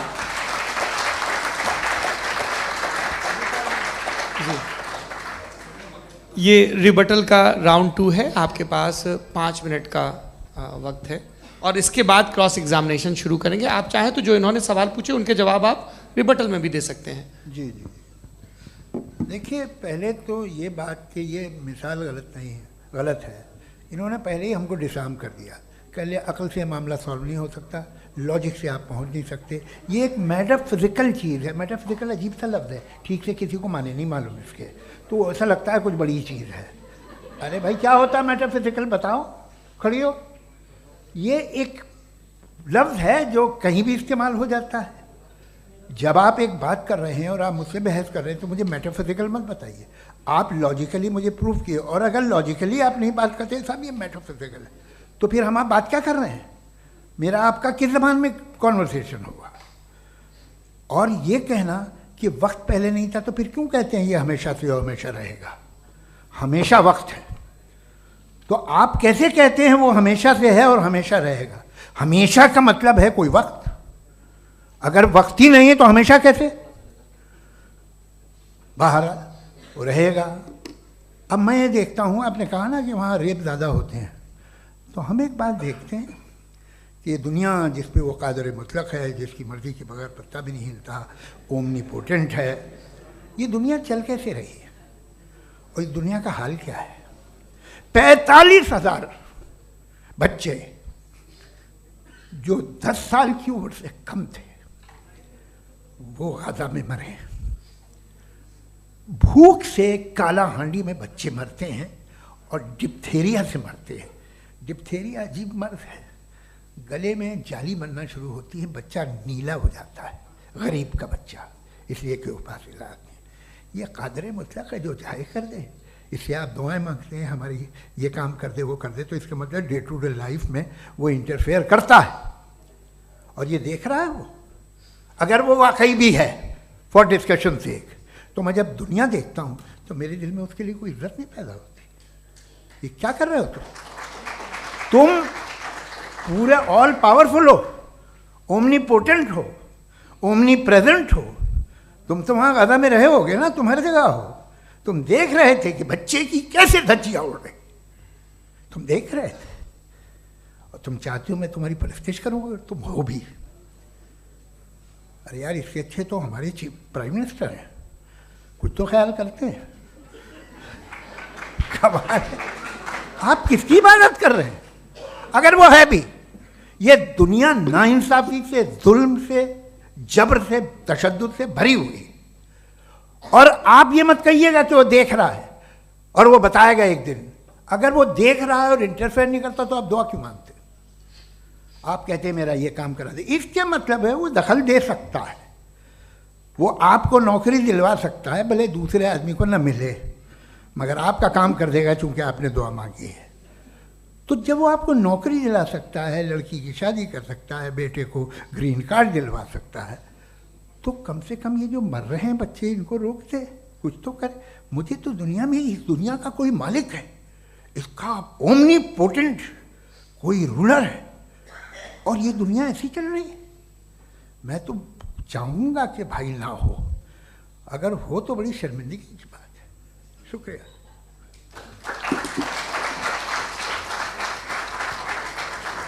देवियों और सज्जनों, इस बहस के 2 राउंड और 2 रिबटल पूरे हो चुके हैं।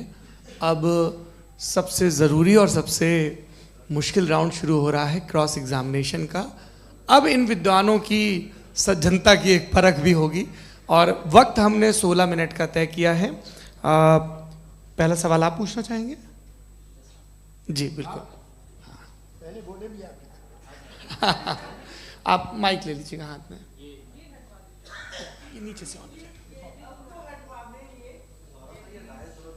जी मैं बोलता था, ये डायस हटा सकते हैं क्या हम थोड़ा क्विकली? डायस पीछे कर दीजिए बस थोड़ा सा, है, ताकि ये जो दाएं बाएं लोग बैठे हैं, इसे हटा दीजिए। अब हम वहाँ तो जाने वाले नहीं। आराम से आराम से दोनों तरफ से हटा दीजिए।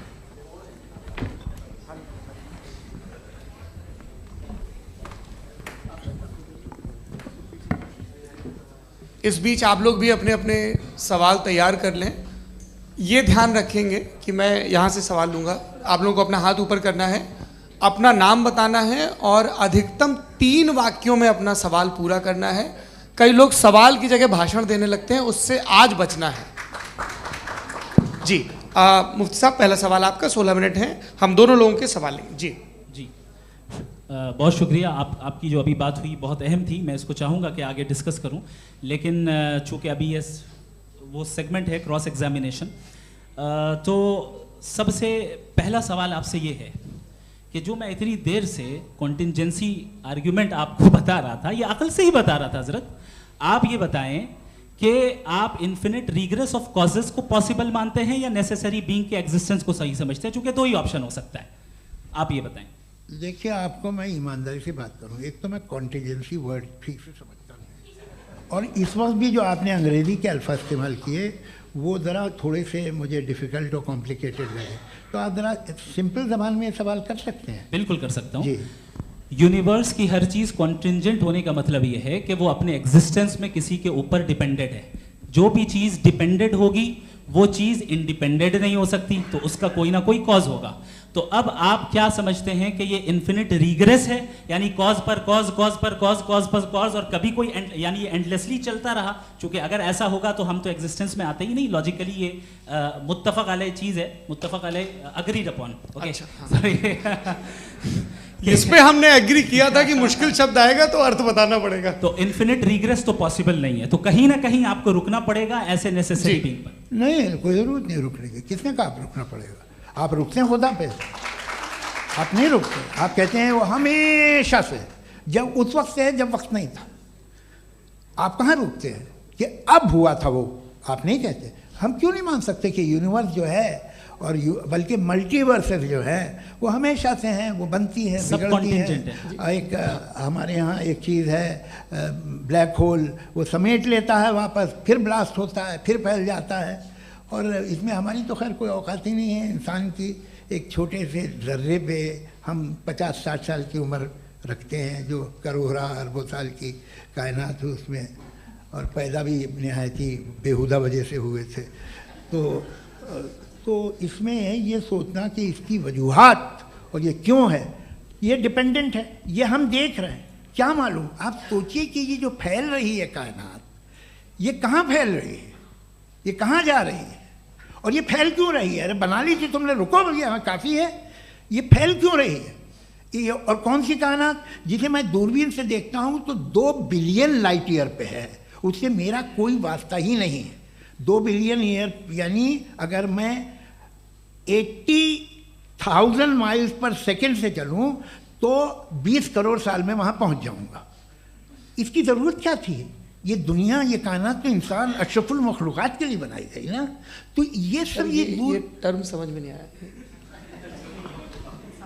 इसमें कोई ख़ास समझने वाली बात थी भी नहीं।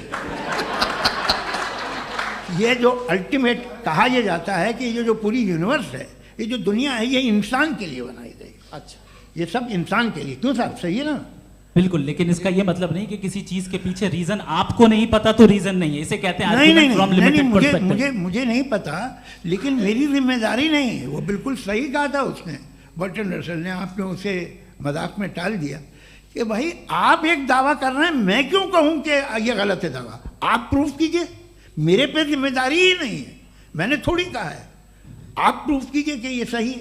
आप आर्ग्यूमेंट ऑफ कंटिजेंसी का जवाब ही नहीं दे सवाल रहे हैं। पूछना चाहेंगे? आप सवाल पूछना चाहेंगे मुफ्ती साहब से, क्योंकि ये क्रॉस एग्जामिनेशन का दौर है। आप जैसे पहले बोल रहे थे फेथ को लेके कुछ। मैं ये पूछना चाहूँगा कि खुदा ने जो भी रेवलेशन किए हैं, एक मज़हब के लिए बहुत से मज़हबों में किए हैं, अलग अलग रेवलेशन है। कहीं कुछ एक बातें हैं, कॉन्ट्रडिक्शन भी है आपस में, कहीं कुछ आप कर सकते हैं, कहीं कुछ नहीं कर सकते। ऐसा नहीं है कि सबकी कोड ऑफ मॉरल एक है। तो ये किस्सा क्या है। अब आप ये देखिए कि मुझे कभी कभी लगता है कि जो फुटबॉल फाइनल होता है, लाखों लोग होते हैं, फिर वो टीवी कवर कर, करोड़ों लोग, अगर उसमें खुदा की एक बूमिंग आवाज़ आ जाती, मैं गॉड हूँ, तो सारे लोग अभी सुन लेते और टीवी पे भी सुन लेते, किस्सा ख़त्म होता। ये इतनी राजदारी क्या है कि तुम सामने कुछ तो सबूत दे दो हमें सॉलिड। ये कह साहब ये यूनिवर्स कैसे बनी, इससे मसला क्या हल होगा। मैं पूछूंगा आपसे खुदा कैसे बना, क्यों नहीं पूछूंगा कैसे बना, बल्कि वो तो कायनात से कहीं ज़्यादा इंटेलिजेंट है, कायनात से कहीं ज़्यादा कॉम्प्लेक्स। जी वो हमेशा से है, आप कहेंगे मैं मान लूँगा। अच्छा, दोयम वो कादिर मुतलक, यानी कादिर मुतलक का मतलब ओमनीपोटेंट, वो जो चाहे कर सकता है। आपको नौकरी दिलवा सकता है, आपकी अच्छी जगह शादी करवा सकता है, आपके पड़ोसी का मुकदमा हरवा सकता है, आपको जिता सकता है, सब काम करता है। थोड़ा सा माइक क्लोज जी। वो इस दुनिया को चला कैसे रहा है, ये दुनिया कैसे चल रही है, आपको इस पर हैरत नहीं होती। या क़यामत के बाद कभी एक जस्टिस होगा, जब ये बच्चा मर चुका होगा, जिसकी धज्जियाँ उड़ गई बम से, इसको इंसाफ मिलेगा तब। अच्छा, अब जवाब दूं? हाँ जी, मैं इसीलिए आप की तरफ। सबसे पहले आपने रेवलेशन और स्क्रिप्चर्स की बात की, इस पे मैं बात कर सकता हूं, लेकिन आज नहीं करूंगा चूंकि वक्त कम है, कभी और इस पे डिस्कस करेंगे। मैं तैयार हूं उस पे भी बात करने के लिए। ये अभी से राउंड 2 की भूमिका तय हो रही है। डज गॉड एग्जिस्ट राउंड 2 जी। चूंकि आज गॉड के एग्जिस्टेंस पे बात है, तो मैं उसी के रिलेटेड जो है आपके सवालात को एंटरटेन भी करूंगा और मैं भी पूछूंगा। आपने कहा कि आपने साबित ही नहीं किया, जबकि आर्ग्यूमेंट ऑफ कॉन्टिजेंसी बुनियादी आर्ग्यूमेंट है। आप मुझे कॉन्टिजेंसी का मतलब बताइए, आपका मतलब क्या है कॉन्टिजेंसी? कॉन्टिजेंसी का मतलब यह हुआ कि हर वो वजूद जो किसी भी चीज का पाबंद है, हर वो वजूद या हर वो चीज जो अपने एग्जिस्टेंस में किसी भी चीज के पाबंद है और उससे बाउंड है, उसको उसकी ज़रूरत है, उस पर डिपेंड करती है, तो जाहिर सी बात है कि उसका कोई ना कोई कॉज होता है। ये तो अक्ल की बात है। ये आप रीजनिंग की बात करते हैं, मैं वही कर रहा हूं। दूसरी चीज आपने ये बात कही कि इतने बिलियन लाइट ईयर्स दूर है, उसका मेरा क्या लेना देना। फिर मेरे ख्याल से आपको ये नहीं कहना चाहिए I think therefore I am an atheist. आपको सोचना चाहिए, सिर्फ आप एक लिमिटेड दायरे में रहकर नहीं सोचें, बल्कि बाहर निकलकर सोचें। आपने तीसरा सवाल किया, आपने 2-3 सवाल एक साथ। ऐसी बातें ना कीजिए, कुछ लोगों को इतराज हो जाएगा आप पे कि आप कुछ भी सोचें, ये इजाज़त आपको है नहीं, मुझे है।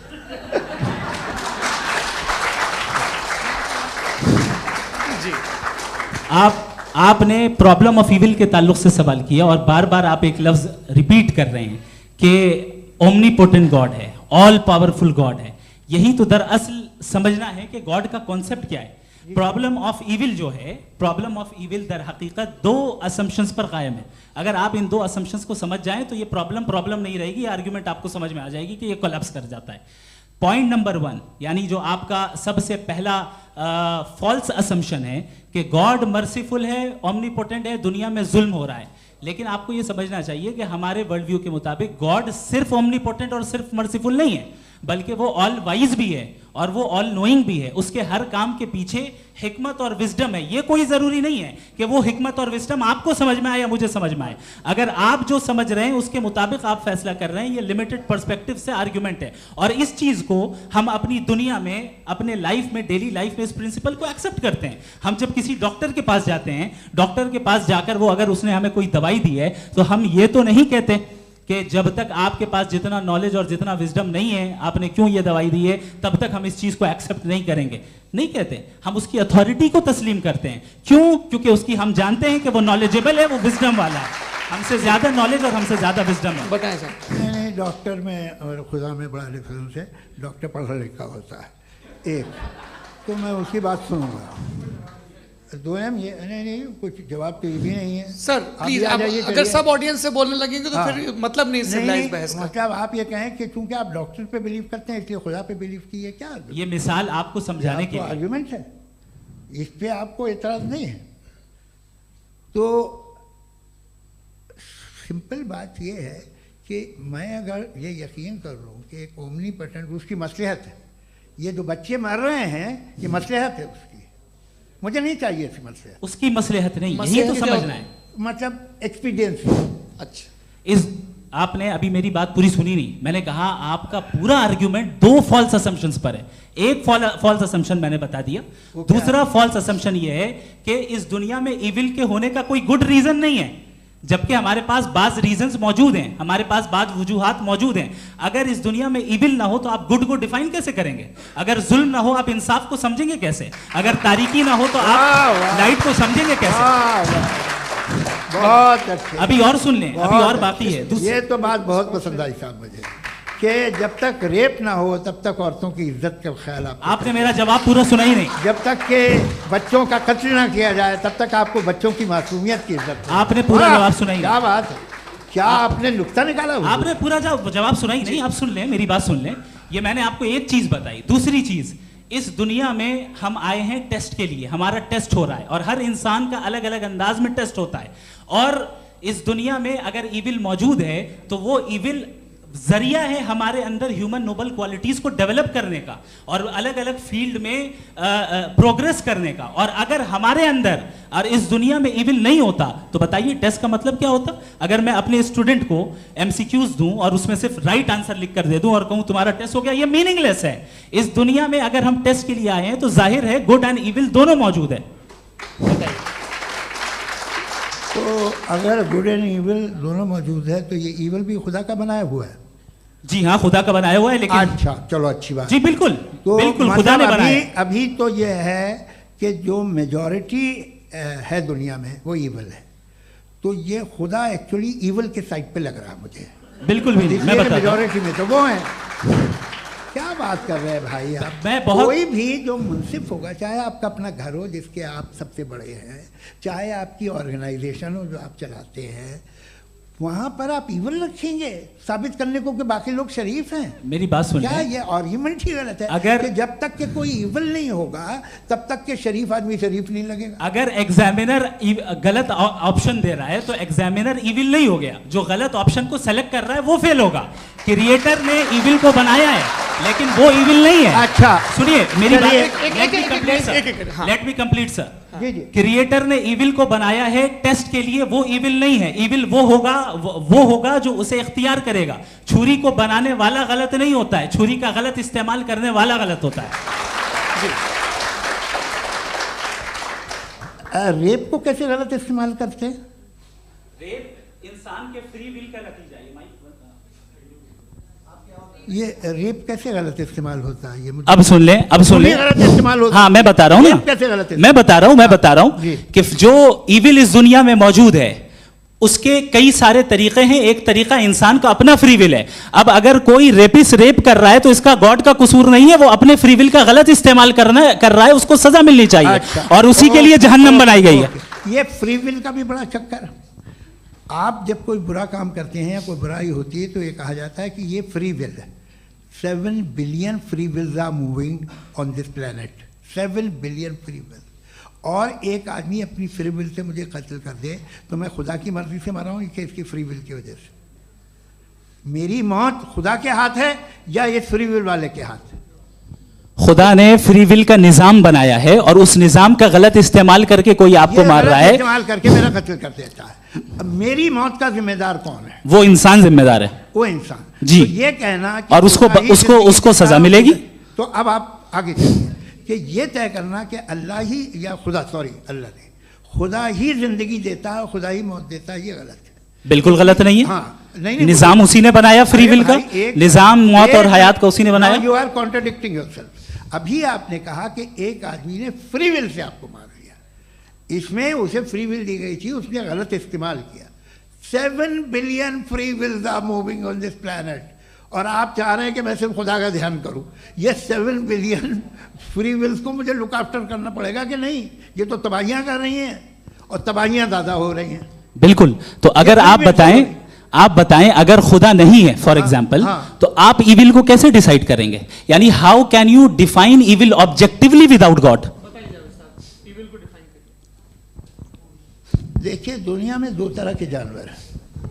एक जो अकेले रहते हैं जंगल में और एक जो ग्रुप्स में रहते हैं। ग्रुप में जो भी रहेगा, चाहे वो आपका फाउंडेशन हो, चाहे कोई क्लब हो, चाहे कोई पॉलिटिकल पार्टी हो, चाहे कोई यूनिट हो, उसमें आपको इंटरैक्ट करने के रूल बनाने पड़ेंगे। यानी लोग तय करेंगे। लोग तय करेंगे। अगर लोगों ने यह तय किया कि किसी का रेप करना सही है, आप जस्टिफाई करेंगे? नहीं, आपका फाउंडेशन तो ये हो गया ना कि लोग ही विल डिसाइड करेंगे। नहीं, अरे दुनिया में ऐसे ग्रुप्स हैं जो रेप को जायज़ मानते हैं सर्टन हालात में। मैं डिटेल में नहीं जानूंगा, आप भी जानते हैं। ये जो आईसिस वाले थे, इन्होंने क्या किया था, तो उन्होंने क्या किया उसका खुदा से कोई ताल्लुक नहीं है सर। मैंने सिंपल सवाल किया कि इविल को आप डिफाइन करते कैसे हैं? आइए वापस आइए जी। आप साथ में तभी रह सकते हैं जब कुछ आप ऐसे उसूल डेवलप करें जिसमें हर एक का बेसिक तहफ़्फ़ुज़, हर एक का बेसिक राइट हो और हर एक को कोई आराम मिले। यही तरीक़ा है किसी भी ऑर्गेनाइजेशन जिसमें एक से ज़्यादा लोग हैं और वो ऐसे चलती है ज़िंदगी। उसमें अगर आप गड़बड़ करेंगे तो तबाही होगी, नुकसान होगा, बर्बादियाँ आएंगी। और अगर उसमें आप घर ले लीजिए ना, एक हस्बैंड है, एक वाइफ है, बच्चे हैं, वालदा भी हैं, 2 बहनें भी हैं, एक भाई भी है। अब इसमें कोई निज़ाम आपको चाहिए साथ में रहने का और एक दूसरे पे भरोसा रहे, एक दूसरे के बहीख्वाह हों, एक दूसरे की मदद करें, ऐसी जिंदगी। सर आपकी बात आ गई। आप ये कह रहे हैं कि लोग डिसाइड करेंगे क्या सही है क्या गलत है, यही है? मेजॉरिटी डिसाइड करेगी क्या सही है क्या गलत है? अरे भाई बिल्कुल। मेजॉरिटी अगर ये कहे कि नाजी जर्मनी के साथ जिस तरह मेजॉरिटी थी कि जेनोसाइड करना सही, आप जस्टिफाई करेंगे? उस वक्त आपका ये सवाल सिर्फ उसके बाद क्लोजिंग। हाँ, उस वक्त प्लेनेट पे जो लोग थे, हाँ। उनमें कितने लोग हिटलर को सही समझते? अच्छा, प्लेनेट की मेजॉरिटी तय करेगी, सोसाइटी की नहीं। प्लेनेट की मेजॉरिटी गॉड के एग्जिस्टेंस को सही मानती है, आप क्यों नहीं मानते?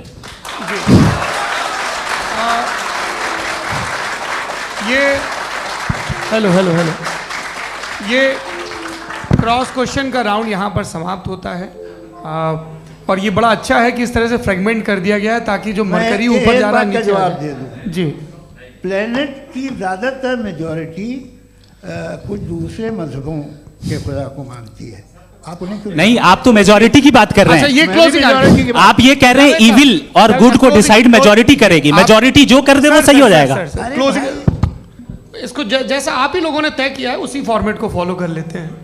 हाँ भाई, मैंने तो भले लोगों पे एतबार किया और तब मॉडरेशन तय किया, जी, आपके पास 5 मिनट का वक्त है, क्लोजिंग आर्ग्यूमेंट है, उसके बाद हम ऑडियंस से क्वेश्चन आंसर लेंगे जावेद साहब के क्लोजिंग आर्ग्यूमेंट के बाद। ओके, टाइम स्टार्ट्स बहुत शुक्रिया जी।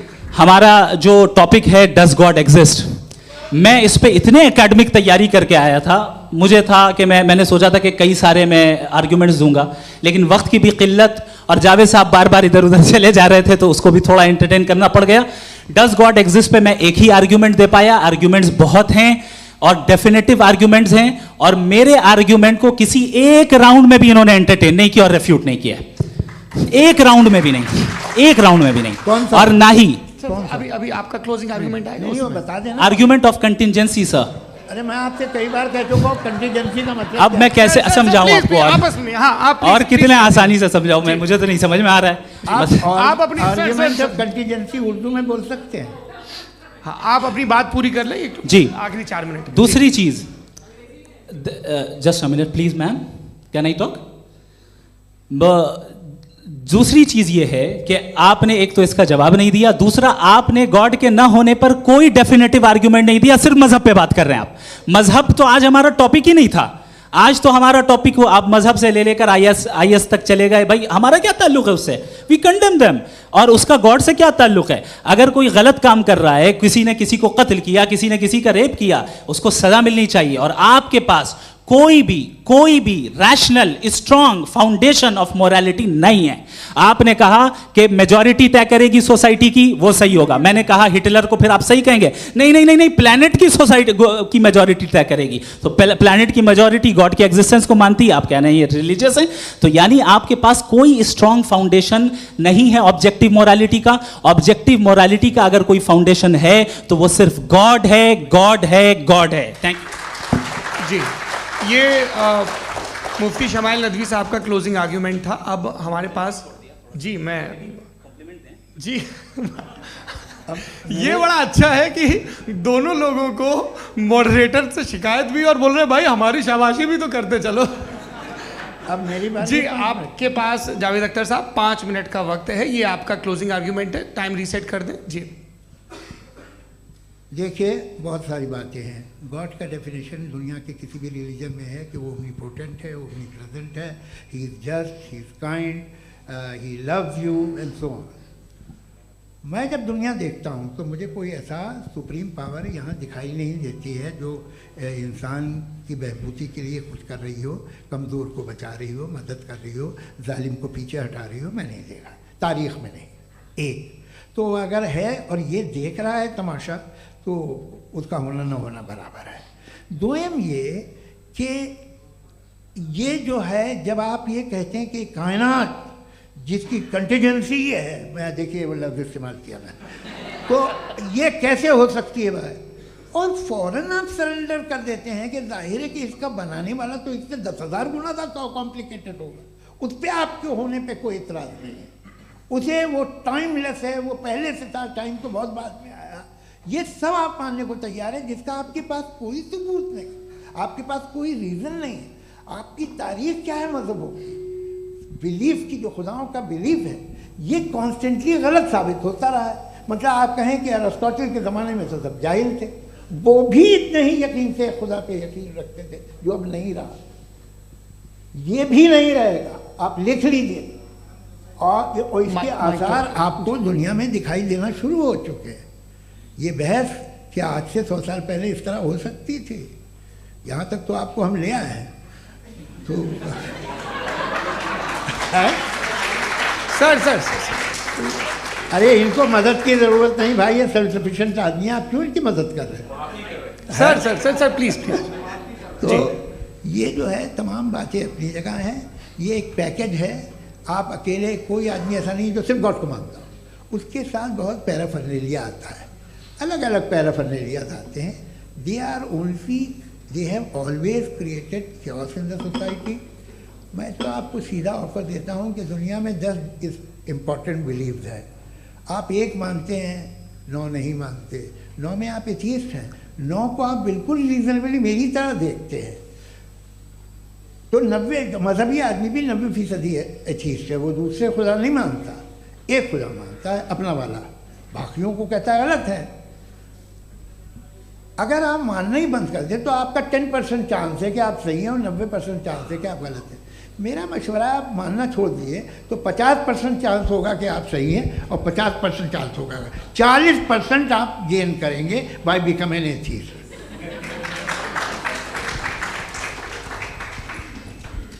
ये एक फरसूदा ख्याल है, ये ख़त्म हो रहा है। हो सकता है मेरी ज़िंदगी में ना हो, लेकिन ये हो जाएगा।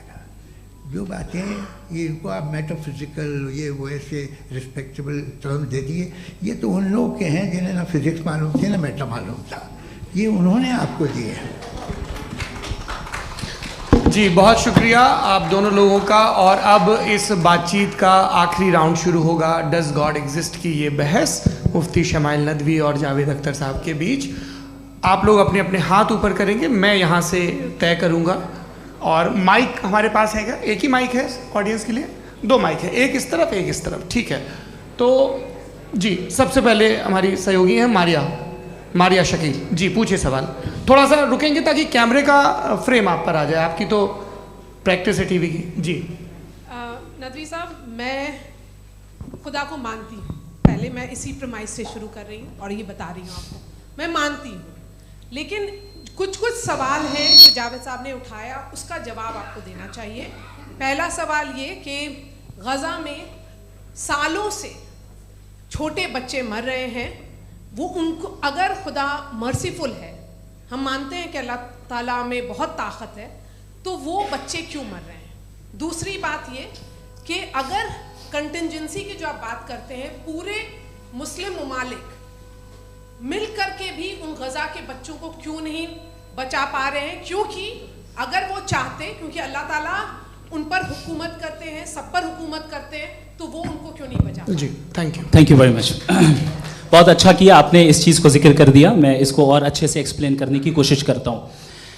देखें, जहाँ तक आपने कहा कि गज़ा के बच्चों को मारा जा रहा है, देखें 2 वर्ल्ड व्यू है, एक एथीस्टिक वर्ल्ड व्यू, एक थीस्टिक वर्ल्ड व्यू है। बच्चे मर रहे हैं दोनों वर्ल्ड व्यू में, लेकिन हमारा वर्ल्ड व्यू कह रहा है कि रिकॉम्पेंस है, ये कह रहे हैं कि उनका मरना बेकार जाने वाला है, कोई उसका रिकॉम्पेंस नहीं है, चूंकि इनके यहाँ आखिरत और अल्लाह का कोई तसव्वुर या गॉड का कोई तसव्वुर नहीं है। आपने ये सवाल किया कि गॉड मर्सीफुल है, क्यों नहीं रोकता? ये मैंने बताया कि ये मिसकंसेप्शन है लोगों के दरमियान कि गॉड को सिर्फ मर्सीफुल और ओमनीपोटेंट समझते हैं। गॉड के सिर्फ यही 2 एट्रीब्यूट्स नहीं हैं, गॉड के कई सारे एट्रीब्यूट्स हैं, उनमें से अल हकीम भी है, उनमें से ऑल वाइज भी है, ऑल नोइंग भी है। लिहाजा अगर इस दुनिया में किसी को तकलीफ आ रही है और गॉड उसको नहीं रोक रहा है, वो इसलिए नहीं रोक रहा है चूंकि इंसानों को फ्री विल दिया गया है। ठीक इसी तरीके से अगर एक डॉक्टर किसी छोटे बच्चे को इंजेक्शन लगा रहा है, उसे तकलीफ पहुंच रही है, उसके लिमिटेड पर्सपेक्टिव के एतबार से ये गलत हो रहा है और डॉक्टर बुरा है। लेकिन जब आप ब्रॉडर पिक्चर को देखेंगी, आपके और हमारे पास सिर्फ एक पिक्सल है, हमें इतना नजर आ रहा है कि गज़ा में कत्ल हो रहा है, लेकिन इसके पीछे कितना रिकॉम्पेंस उनको मिलने वाला है, पूरा पिक्चर गॉड के पास है। तो एक पिक्सल से आप पूरे पिक्चर को कभी भी जज नहीं कर सकती। आप इसमें कुछ जोड़ना चाहेंगे? आपको कुछ बोलना है इसमें? भैया आपने बहुत अच्छा जस्टिफिकेशन दिया, या आप वो जो वहाँ के प्राइम मिनिस्टर इजराइल के उन्हें भेजिए, वो बहुत खुश होंगे। आप जस्टिफिकेशन दे देना कि अगर गॉड नहीं है तो बच्चे क्यों मर रहे हैं, आप बताएं। वो ये सवाल पूछ रहे हैं कि अगर आप ईश्वर का अस्तित्व नहीं मानते हैं तो उन बच्चों की मौत को आप कैसे इंटरप्रेट करते हैं? भाई ये दुनिया जो है, जो ताकतवर लोग होते हैं वो एक नाइंसाफ़ी करते हैं। तो ये अच्छा काम है आपके नज़दीक, तो नेचर नाइंसाफ़ी पे मबनी है। अरे मेरे भाई, आप नेचर की कहाँ बात कर रहे हैं, तो इंसान की बात। तो फिर जब मैं इंसान की बात कर रहा था, आप नेचर की बात करने लग गए। क्रॉस एग्जामिनेशन नहीं। हाँ, अब आप मुझे बोलने नहीं देंगे तो अलग बात है, आप बोलिए, मुझे कोई जल्दी नहीं। जी नहीं, ये क्रॉस एग्जामिनेशन मुझे बोल तो लेने दीजिए। जी बोलिए। क्या बात ये है कि ह्यूमन सोसाइटी तभी साथ में रह सकती है जब वो मोहब्बत से, एकता से, एक दूसरे के एहतराम करके रहे। इसके अलावा पॉसिबल नहीं है, अकेले तो इंसान रह ही नहीं सकता। वहाँ पर कुछ लोग हैं जो फाउल करते हैं, वो फाउल हमेशा से तारीख में होता आया है। आज ये हो रहा है, जो हो रहा है बहुत बुरा हो रहा है, बहुत जालिमाना है, बहुत जाबराना है। उसको आप कहें कि ये बच्चों को कॉम्पनसेशन मिल जाएगा या इसकी इंजेक्शन है, इंजेक्शन तो हेल्थ के लिए दिया जाता है। आप ये कह रहे हैं कि ये बच्चों की जो धज्जियाँ उड़ रही हैं ये इंजेक्शन है, ये टेस्ट है, ये टेस्ट है, और उस टेस्ट में उनको अगले ऐसा रिकॉम्पेंस मिलेगा जो आपके तस्वुर के बाहर है। ये आप 3 बरस के बच्चे को बारूद से उड़ा के टेस्ट ले रहे हैं, वाह। वो नहीं ले रहा है, खुदा नहीं उड़ा रहा है, इजराइल उड़ा रहा है। जी, ये तो उसको कंडेम अगला करें। सवाल लेते हैं, अगला सवाल लेते हैं प्रोफेसर पुरुषोत्तम अग्रवाल। मुफ्ती साहब, एक निवेदन आपसे है कि कम से कम थोड़ा सा माइक क्लोज एक रिलीजियस और फिलोसफिकल कर मैं प्लीज। एक रिलीजियस और फिलोसफिकल ट्रेडिशन है जो ब्रह्मांड को यानी यूनिवर्स को ही अंतिम मानती है। सर्वम खलु इदम ब्रह्मम, this is Chandogya Upanishad, and it completely rules out the existence और नेसेसिटी, आपके शब्दों में necessity of a creator. The creation itself is the creator. तो एक मिनट प्लीज। दूसरा जो सवाल आपने अभी, जो आप बार बार कह रहे हैं कि भगवान विद्वान भी है, वाइज, सब जानने वाला, तो अगर विजडम में दुनिया भर के पापों और अत्याचारों को बर्दाश्त करना शामिल है, तो फिर इसका मतलब ये हुआ कि अगर मैं फ्री विल से उसको अपोज करता हूं तो ईश्वर की विजडम और मेरी फ्री विल में कॉन्ट्राडिक्शन है। Because when I am opposing whatever is happening in Gaza, then I am opposing the God's will और गॉड्स विजडम। जवाब लेते हैं, क्योंकि तो गॉड की विजडम में, एक मिनट सर प्लीज सर, ये एक जुमला, गॉड की विजडम है कि गाजा में जो कुछ हो रहा है वो हो रहा है, मैं उसको अपोज कर रहा हूं, तो मैं गॉड की विजडम के खिलाफ जा रहा हूं। एक सवाल। दूसरा ये नहीं, आपने 2 ऑलरेडी। सर आप और सवाल कर लें, लेकिन मुझे 2 जवाब दे सर, दें। सर, पहले आपने ये कहा, सुनिए मेरी बात सुनिए। भाई इजराइल के गॉड के मुताबिक तुम्हारा ठीक हो रहा है ना? नहीं हो रहा है, ठीक नहीं हो रहा है, मैं बता रहा हूँ क्या हो रहा है। आप तशरीफ रखें, मैं बता रहा हूँ क्या हो रहा है। Let me complete please. एक सेकंड गाइस, एक सेकंड। ये देखिए, ऐसा है कि ये सब बड़ा आपस में विचार विमर्श के बाद ये तय हुआ था कि कुछ नियम बना लिए जाएं ताकि एक टाइम बाउंड बातचीत चले। और भाई साहब, आप बड़ा जरूरी काम कर रहे हैं, लेकिन कैमरे के फ्रेम में आके उस काम को गड़बड़ कर दे रहे हैं। ठीक है गुरु, अब मेरे को कहीं का गुस्सा कहीं निकालना था, सॉरी। नहीं, कोई गुस्सा नहीं है जी। तो प्रोफेसर ने सवाल पूछे, आप उनके जवाब दें, और थोड़ा ये सब लोग थोड़ा ख्याल रखें भाई, सवाल संक्षिप्त रखें जी। आपने 2 सवाल किया। सबसे पहला ये कहा कि हमारे पास ये कॉन्सेप्ट है कि ये यूनिवर्स खुद नेसेसरी बीइंग है, creation itself is the creator. How irrational is this कि मैं एग्जिस्ट करूंगा बाद में, लेकिन अभी एग्जिस्ट कर भी रहा हूं, यानी एक ही टाइम में एग्जिस्ट भी कर रहे हैं, नहीं भी कर रहे हैं। This is not true. दूसरी चीज, आपने कहा कि अगर इजराइल में, सॉरी माफ कीजिएगा, Israel doesn't exist, occupied Palestine में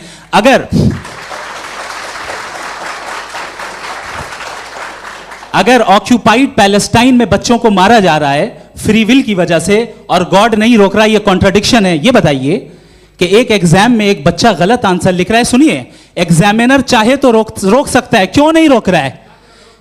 ये कॉन्ट्रडिक्शन है, ये कॉन्ट्रडिक्शन नहीं है। माइक नहीं सर, ये आपस में जी, ये क्या आपका सवाल?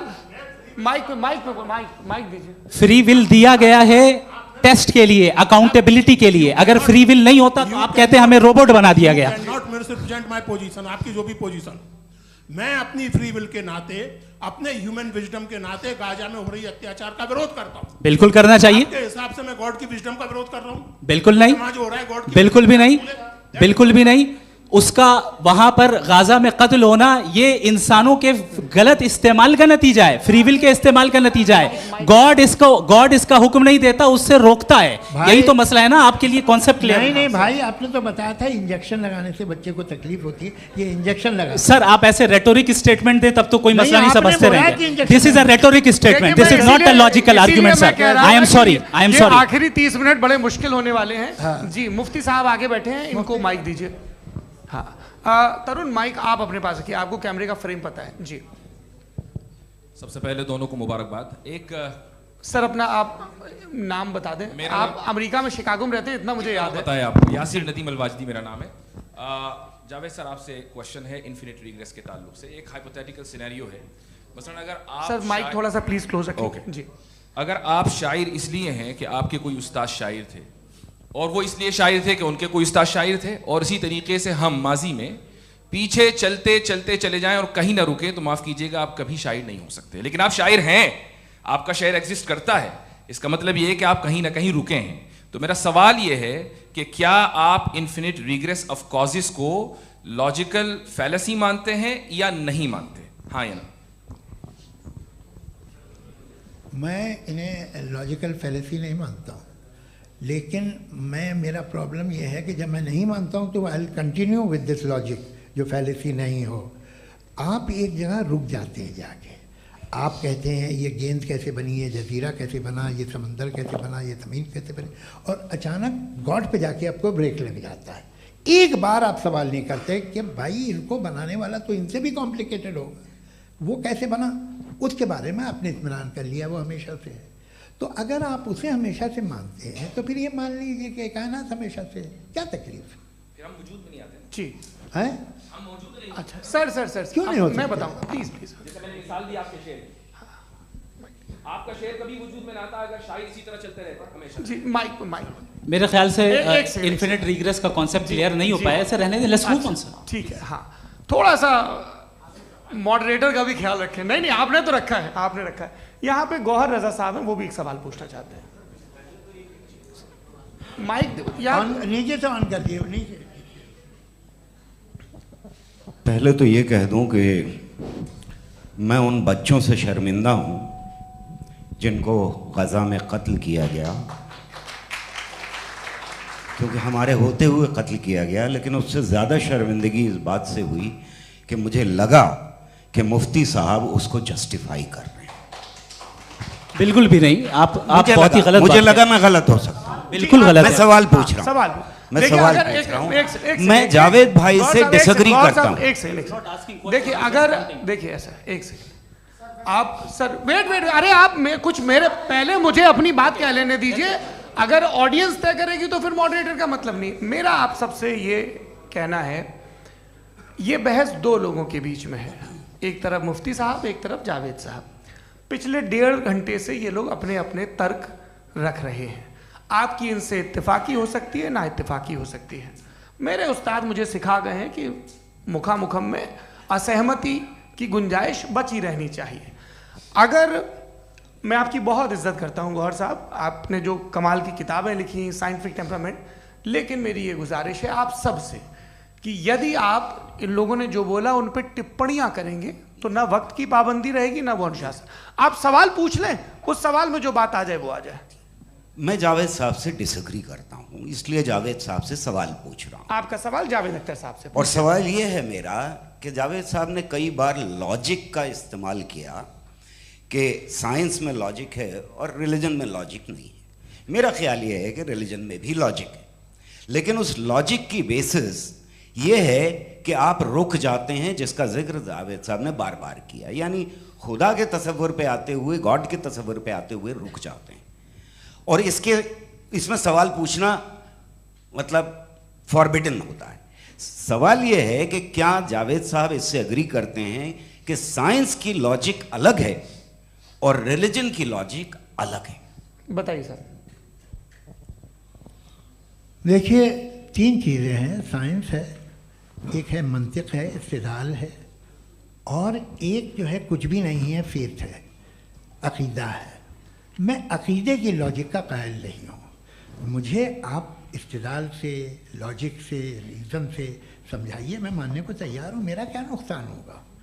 लेकिन ये कि अकीदे पे मैं नहीं जा सकता हूँ। अकीदे का मतलब है कि तुम ये मान लो, सवाल ना करो, ये नहीं। आप सारी बातें करके, बड़ी साइंटिफिक बातें करके एक जगह जाके खुदा के वजूद पे रुक जाते हैं, सरेंडर कर देते हैं। मैं सरेंडर करने को तैयार नहीं। दैट्स ऑल जी। ये आगे सर बैठे हुए हैं, इनको माइक दीजिए। भाई। वो आप पूछना चाह रहे थे ना भाई? हाँ, नहीं मैं ये जी। आपका नाम? आसिम इफ्तिखार। आसिम जी, पूछिए। सर, जावेद सर से सवाल है कि आपने अपने माइक थोड़ा करीब अपने क्लोजिंग स्टेटमेंट में बात कही थी कि मज़हब का जो फ्यूचर है वो ज़्यादा दिन नहीं जाने वाला है। लेकिन मैं देख पा रहा हूँ कि जो ऑक्सफोर्ड यूनिवर्सिटी की एक स्टडी है 2011 में हुई है, जिसके 50 एकेडमिशियंस ने इसको अंजाम दिया था, उसमें वो ये कहते हैं कि जो फेथ इन गॉड है वो इनबिल्ट है ह्यूमन नेचर के अंदर, जिसको हम कहते हैं फितरत के अंदर शामिल है वो। और वो ये कहते हैं कि अगर कोई ये समझता है कि मज़हब को वो ख़त्म कर देगा तो ये उसकी गलत फहमी है। तो आप इसके बारे में, इस स्टडीज़ के बारे में क्या कहते हैं? ठीक है, मैं उनसे एग्री नहीं करता हूँ। वो कौन से प्रोफेसर होंगे? ऐसा उनके क्या पास डेटा है, इन्होंने डेटा के बेस होगा। डेटा क्या हो सकता है? फ्यूचर का डेटा तो नहीं हो सकता ना उनके पास। प्रेजेंट का डेटा हो सकता है। डेटा आपने सुना 100 साल पहले का बाद का डेटा, मैंने तो नहीं सुना आज तक। तो आज उनकी ये राय है और होगी राय, ठीक है, दुनिया में तरह तरह की राय है लोग, लेकिन मैं समझता हूँ कि वक्त के साथ इंसान ज़्यादा से ज़्यादा रीज़नेबल और लॉजिकल होता जा रहा है। आज आप देखिए वेस्टर्न यूरोप में क्या परसेंटेज है नॉन बिलीवर्स की, बहुत हाई, वहाँ चर्च खाली पड़े होते हैं। तो अल्टीमेटली तो इंसान कोई ऐसी बात बहुत अरसे तक नहीं मान सकेगा, चाहे गलत या सही, जो उससे उसके दिमाग को, उसके जहन को, उसकी लॉजिक को अपील न करे। वो कह रहे हैं तो ऑक्सफोर्ड के होंगे तो कैम्ब्रिज के होंगे, तो मुझे क्या लेना देना, उनका डेटा मुस्तकबिल का नहीं हो सकता है। जी दीपक, हाँ पूछिए। मैं आऊँगा अभी, पीछे की साइड भी आऊँगा, माइक वहीं भेजूंगा 2-3 साल के लिए। जी जावेद साहब, आपसे सवाल है। नमस्ते। अरे भाई सर, अगर आप ही लोग तय करना है तो फिर 200 लोग तय कर लें। नहीं sir, please don't do this sir. Everybody has a right sir, but we can only take selected questions. No sir, ये यंग लोग भी हैं तो इनकी ये अब उतने यंग, भाई आप यंग हैं कि नहीं हैं? वो कह रहे हैं वो भी यंग हैं साहब, आप उनकी नौजवानी पर दावा उनको ही करने थे। हाँ मुफ्ती साहब आप यंग, हाँ पूछे। अरे भैया सर मेरा सवाल ये है, इनसे भी तो पूछो। जी नहीं, बस आपसे एक सवाल है। जैसे थीस्टों के पास अपने जो ईश्वर को मानते हैं उनके पास अपने सोशल गेट टुगेदर्स हैं, 5 रोज़ आज क्रिसमस आने वाला है, होली है, दिवाली है, ईद है। एथिस्ट क्या ऑफर कर रहे हैं? मतलब मैं इनकी दुकान से मैं आना चाहता हूँ उस तरफ, पर मैं अट्रैक्ट नहीं हो पा रहा हूँ। मैं सोशल गेट टुगेदर्स क्या है आपके पास?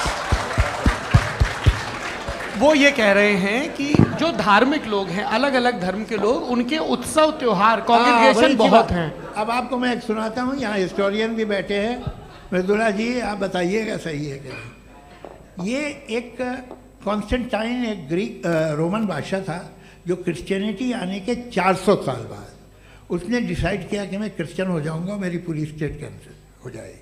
उस ज़माने में ऐसे ही होता था, राजा जो धर्म इख्तियार करता था वो जनता भी कर लेती थी, इसलिए कि वो हो गया था बैंकक्रप्ट, और उसे जो मेडिटेरियन कोस्ट के रिच क्रिश्चियन वो थे मर्चेंट, उससे पैसा चाहिए था। तो उसने कहा यार क्रिश्चियन हो जाओ। तो उसने अपने वजीर से कहा कि भाई ये हिस्ट्री है कि अब हम लोग क्रिश्चियन हो जाते हैं। पहले सर हो जाएंगे, कोई प्रॉब्लम नहीं है, लेकिन एक प्रॉब्लम ये है कि 17 दिसंबर से 25 दिसंबर तक जो पेगन फेस्टिवल होता, जो पेगन थे वो लोग, जो फेस्टिवल होता है वो बंद हो जाएगा, इसलिए कि हम क्रिश्चियन हो गए तो होगा नहीं। तो वो बच्चों को बहुत बुरा लगेगा, पब्लिक को बहुत इन्जॉय करते हैं, खासतौर से 25 को मेन डे। उसने कहा ये तो सही कह रहे हो, ये जीसस क्राइस्ट की पैदाइश कब थी? कहते साहब वो अप्रैल में थी। नहीं, कट करो, वो 25 दिसंबर को है। ये हकीकत है जी। और 400 साल बाद क्रिश्चियनिटी के अप्रैल से दिसंबर ले आए, और इसलिए कि यहाँ पेगन फेस्टिवल होता था। अब मनाते हैं आप आराम से। ये जो सारे फेस्टिवल हैं ये रिलीजन ने, हर एक को एक इंटरटेनमेंट डिपार्टमेंट चाहिए होता है अपनी कंपनी चलाने के लिए। तो ये रिलीजन ने, ये सेकुलर त्यौहार थे जिन्हें रिलीजन्स ने ले लिया है। ये मौसम के थे, फसलों के थे, किसानों के थे, उसको आपने लेके रिलीजियस रंग दे दिया। ये कोई रिलीजन से थोड़ी आए आप। अच्छा हमें देखिए, हम तो मुल्द हैं, हम ईद मनाते हैं, हम दिवाली मनाते हैं, हम होली मनाते हैं, हम क्रिसमस मनाते हैं।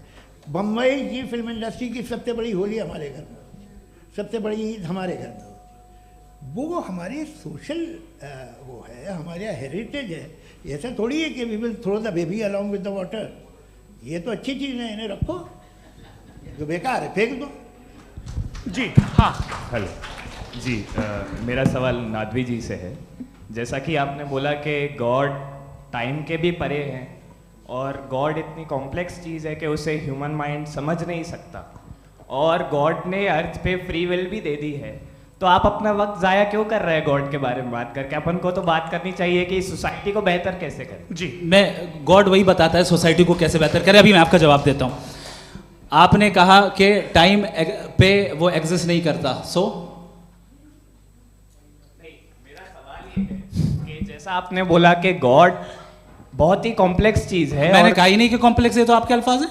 कॉम्प्लेक्स का लफ्ज गॉड के लिए सुइटेबल नहीं है। क्यों? क्योंकि कॉम्प्लेक्स वो चीज़ें होती हैं जो ऑब्जेक्ट हो। God is not an object जिसको आप इंस्ट्रूमेंट के जरिए लेबोरेटरी में जाके टेस्ट करें, oh it's very complex. No, वो कोई कार का इंजन नहीं है। वो फिलोसॉफिकली नेसेसरी बीइंग ऐसी बीइंग है जो सिंपल बीइंग है। हाँ, आप उसको मुकम्मल तौर पे उसकी तमाम हिकमतों को जान ले और हर चीज़ को जान ले, ये पॉसिबल नहीं है, क्योंकि वो ऑल वाइज है, आप ऑल वाइज नहीं है, और वो खुदा है, वो आपको सारी चीज़ें बता दे, ये ज़रूरी नहीं। मेरा सवाल ये नहीं था, मेरा सवाल ये था कि जब गॉड इतना परे है इस दुनिया से कि उसने अर्थ पे फ्री विल भी दी है, हम सब ह्यूमंस की फ्री विल है, और जो सोसाइटी में हो रहा है वो अपन लोग डिसाइड करेंगे, तो अपन लोग डिसाइड नहीं करेंगे ना, अपन लोग डिसाइड नहीं करेंगे। गॉड जो है, गॉड ने वो उसकी जात, उसकी एग्जिस्टेंस टाइम एंड स्पेस से परे है, लेकिन वो हमारा टेस्ट ले रहा है और उसी गॉड ने हमें बताया कि तुम्हें क्या करना है क्या नहीं करना है, तो जाहिर उस गॉड की बात सुनेंगे ना हम। जी, वो पीछे एक चश्मा लगाए जो मैम खड़ी हैं, उनको दीजिए। हाँ, आप जी जी बिल्कुल आएंगे। देखिए मैं कोशिश कर रहा हूँ सब तरफ जाने की। हाँ, उनको दीजिए माइक। जी, हेलो सर, मैं ओमनी प्रेजेंट नहीं हूँ, टाइम पाबंद हूँ और जहाँ तक कोशिश कर सकता हूँ करूँगा। जी, अपना नाम बताइए। मेरा नाम उर्सुला है, मैं दिल्ली यूनिवर्सिटी की एक स्टूडेंट हूँ और मैं स्टूडेंट फेडरेशन ऑफ इंडिया से हूँ। मेरा सवाल मुफ्ती जी से है कि इस हॉल के इस कमरे में बैठ के हम लोग रेप की मोरालिटी के बारे में फिलोसफिकली बात तो कर सकते हैं, बट असलियत ये है कि रोज़मर्रा की ज़िंदगी में औरतें रेप के थ्रू गुजरती हैं, और हम लोग सिर्फ नंबर्स पे इस तरह नहीं देख सकते, क्योंकि कितनी औरतें हैं इन कंट्रीज़ में जहाँ पे आप बता रहे हैं कि केसेस कम हैं, जिनका एक्सेस है कि वो जाके केस फाइल कर सकें। कितनी औरतें हैं जो जिनको काम करने की आज़ादी है उन कंट्रीज़ में। यूरोप में ये आज़ादी आ गई, यूरोप में ये रूल्स आ गए, तो हम आज उसके बारे में बात कर पा रहे हैं। जी, जवाब। आपने ये कहा कि कमरे में बंद होकर हम लोग इस पर फिलोसफिकली बात कर सकते हैं, लेकिन हकीकत में क्या हो रहा है, वो ग्राउंड लेवल पे क्या हो रहा है जो बहुत गलत हो रहा है, और वो सफ़र कर रही हैं। आई अग्री, बहुत गलत हो रहा है, और जो गलत हो रहा है उसको हमें रोकना है। और क्यों रोकना है, वो गलत क्यों है, हमारे पास इसका ऑब्जेक्टिव फाउंडेशन है, इनके पास उसका ऑब्जेक्टिव फाउंडेशन नहीं है। मैं ये कहना चाह रहा हूँ कि जहाँ पे भी जुल्म हो रहा है, जहाँ पे भी औरत पे जुल्म हो रहा है, या उसकी इज्जत लूटी जा रही है, या उसे तकलीफ पहुँचाई जा रही है, और सिर्फ औरत नहीं, किसी इंसान के ऊपर भी जुल्म हो रहा है, तो उसके खिलाफ खड़ा होना, ये मॉरलिटी हमारे पास गॉड के पास से आई है। वरना जावेद साहब तो कह रहे हैं कि जो है मेजॉरिटी डिसाइड करेगी, तो मेजॉरिटी तो कभी भी बदल सकती है। क्या आप ये थोड़ी सी आपको गलतफहमी है। मैं अगर मेरे जुमले से ये मदनत निकला या मैंने कहा, तो ये जुमला मैं वापस लेता हूँ, ये मेरा मतलब ही नहीं था कि मेजॉरिटी डिसाइड करेगी। मेजॉरिटी डिसाइड करे तो दुनिया में बड़ी, वैसे आपने कहा था ये जुमला। अच्छा, हो सकता है, मैं मान रहा हूँ, बाद में रिकैप कर लेंगे। अरे एक सेकंड, मैं अपनी एक्सप्लेनेशन देता हूँ। मुनासिब बात यह है कि हम सब के सब दिल में जानते हैं कि क्या अच्छा है क्या बुरा है, हमें पता है अच्छी तरह से। जो लोग बुरे काम करते हैं उन्हें भी मालूम अच्छा क्या है। यही तो सवाल था हजरत कि फिर ये मोरालिटी आई कहाँ से? Cross examination. हाँ जी, हाँ, मोरालिटी साथ रहने की डिजायर से आई है, यानी साथ रहकर जो कुछ कह दे, जो कुछ कर दे, वो हो जाएगा? नहीं, तो आप कायदे से रही कर सकते हैं जब तक लोगों में मोरालिटी हो, वरना क्यास हो जाएगा। ये आपको कैसे पता? जी, हमने देखा ना, जहाँ मोरालिटी का क्यास हो गया, हम देखते हैं। कहाँ पे देखते भाई? तो दुनिया में आप जो कह रहे हैं, आप कहीं पे अगर गलत हो रहा है तो उसको आप देखिए, आप एपिस्टेमोलॉजी की बात कर रहे हैं, मैं ऑन्टोलॉजी की बात कर रहा हूँ। मैं इस बहस फाउंडेशन के बाद आप दोनों लोगों को चाय पे होस्ट करूंगा, वहां पे क्रॉस एग्जामिनेशन कर लीजिएगा। अभी ऑडियंस का हक मार रहे हैं आप लोग भाई, सर जस्ट लोग हैं आप लोग। और ये भाई ये हाँ, उधर आएंगे, जी सर आएंगे। अच्छा सर, मेरा नाम लईकुर रहमान है और मैं अलीगढ़ मुस्लिम यूनिवर्सिटी का स्टूडेंट हूँ, और जहाँ तक मुझे पता है कि sir you are also product of Aligarh Muslim University. मैं भी उसी चमन का बुलबुल। हाँ सर, तो बहुत खुशी हुई मुझे जान करके कि मैं आपसे मिलूंगा। सवाल सर, मेरा सवाल यह है, सर सैयद अलैहिर्रहमा का नज़रिया यह था कि खुदा के वजूद को अक़ल के दायरे में रह कर के तलाश करना, न कि पूरी तौर से उसका इनकार कर देना। Sir, how will you define it? नहीं, तो ये तो आप इन्हें बताइए। ये सवाल आपसे, खुदा का वजूद साबित कर रहे हैं, तो सर आपने इनकार कर रखा है, इस वजह से मेरा क्वेश्चन उन्होंने यही सर से, एक सेकंड, सर सैयद ने यही कहा ना कि अक्ल से आप खुदा के वजूद को साबित नहीं कर सकते, यही कहा ना भाई। वो उन्होंने कहा कर सकते हैं और वो कर दिया गया आज। वो फोन दो। तलाश करना या साबित करना अक्ल से अक्ल से नहीं हो सकता। अरे सवाल तो सुन लीजिए जी। अक्ल से नहीं हो सकता है, यही कहा ना आपने। अक्ल से हो सकता है।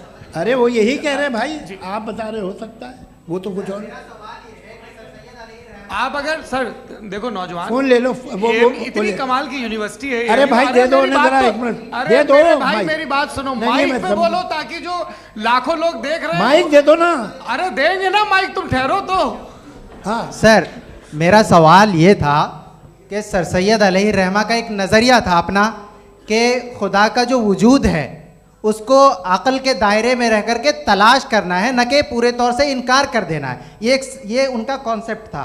लेकिन मेरा सवाल ये है कि आप इसको कैसे डिफाइन करते हैं, एक्सप्लेन कैसे करेंगे, मैं आपसे जानना चाहता हूँ, क्योंकि you are the product of Aligarh Muslim University. मुझे अक़ल के दायरे में रख के मैंने बहुत तलाश की, मुझे मिला नहीं। हाँ ये इधर वो चश्मा लगाए जो, हाँ उनको दे दीजिए। जी जी फटाफट पूछिए, बस 5 मिनट है, 5 मिनट में खत्म हो रहा है। हाँ अस्सलाम वालेकुम मुफ्ती साहब। एंड मेरा सवाल जावेद अख्तर साहब से। क्या नाम है आपका? अरे भैया सब मुझे पूछ रहे हो। फैज पूछिए फैज साहब। तो मेरा सवाल ये है कि अभी जो एथियस्ट है वो problem of evil argument use कर रहे हैं अगेंस्ट मुस्लिम्स, राइट? कि इस दुनिया में इतना सारा ईविल है और अगेंस्ट मुस्लिम तो यहाँ अगेंस्ट थियस्ट। हाँ थोड़ा सा करेक्ट कर लीजिए भाई, पूरी मशक्कत ही इसी बात की थी कि किसी एक मजहब पे बात न टिके। जी, तो बेसिकली ये आर्ग्यूमेंट ऐसा है कि इस दुनिया में इतना ज़्यादा ईवल एग्जिस्ट करता है और अगर एक ऑल गुड गॉड है तो वो रोकता क्यों नहीं है? लेकिन इस सवाल में एक हिडन अजम्पशन ये है कि इस दुनिया में ईवल एग्जिस्ट करता है। अब एथियस्ट ये कैसे ऑन्टोलॉजिकली प्रूव कर सकते हैं कि इस दुनिया में ईवल एग्जिस्ट करता है? मैं आपको बताता हूँ, थोड़ा सा समझा। नहीं सर, हम लोग इनको सुनने आए। नहीं please don't do that. I want to explain ontologically. नहीं हम समझ गए सर, इनको अब जवाब देने दीजिए। अच्छा सवाल पूछ लो। मैं अभी तक क्या था वो मैं थोड़ा सा ऐड ऑन कर लेता हूँ। तुम गुरु, तो हम जब इसका राउंड 13 करेंगे ना तब तुमको स्टेज पे बिठाएंगे। जी तो हाँ जल्दी से। तो देखिए एथियज्म के हिसाब से सब कुछ रैंडमली बन गया है, सब कुछ एटम्स और मॉलिक्यूल्स है। एक पत्थर में और मुझ में सिर्फ इतना फर्क है कि हम लोग एटम्स और मॉलिक्यूल्स का अलग अलग रीअरेंजमेंट है। अब एक पत्थर को कोई इंसान तलवार से 2 टुकड़ों में काट दे या मुझे, according to atheism it is same. There is no evil and good according to atheism. जी अच्छा, फैज साहब का सवाल ये है कि हाँ कोशिश भी करते तो इससे गलत सवाल नहीं कर पाते। एक लाइफ फॉर्म है और लाइफ फॉर्म में फीलिंग्स हैं, मतलब लाइफ फॉर्म सुनता है, देखता है, टेस्ट कर सकता है, फील कर सकता है। तो उसकी जो ये जो क्वालिटी इस बबल में आ गई हैं वो जानवर में भी है, इंसान में भी है।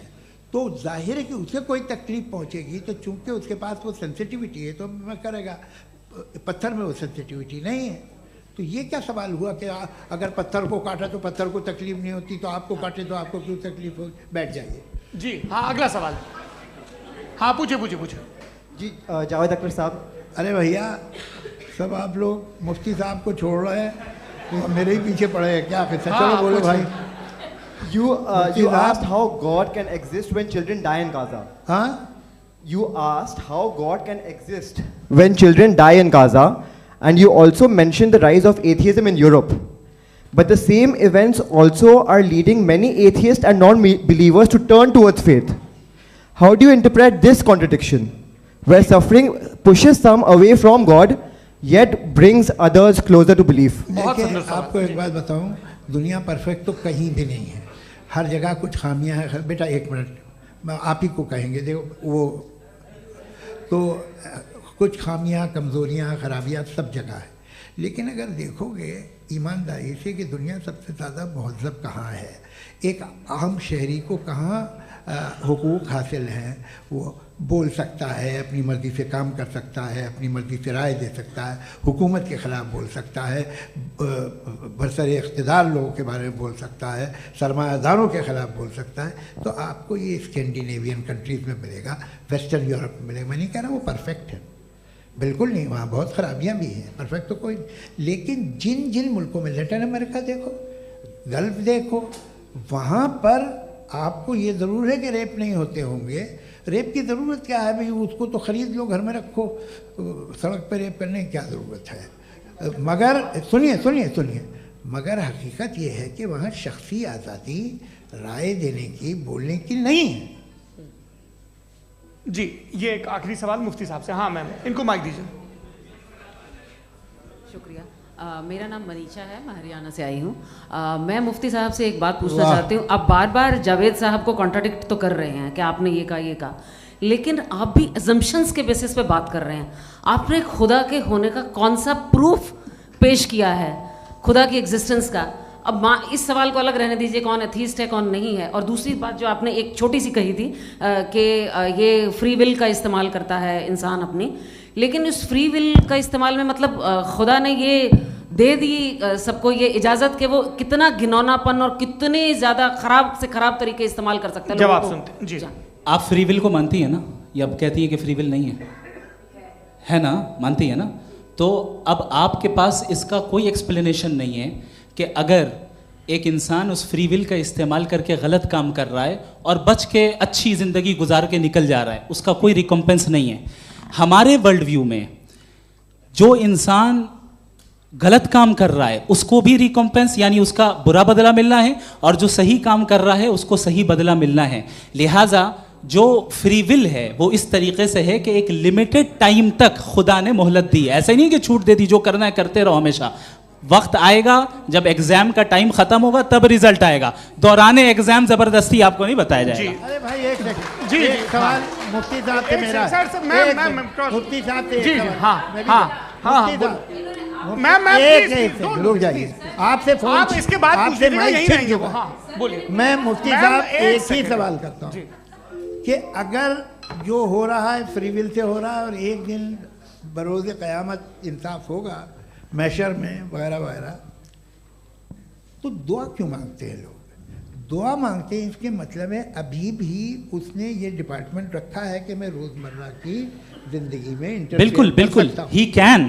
तो तुम कैन हो, तुम मुझे नौकरी दिला देते हो, मेरे बेटे को ग्रीन कार्ड दिला देते हो, और 45,000 बच्चे मरते उन्हें रोकते नहीं हो।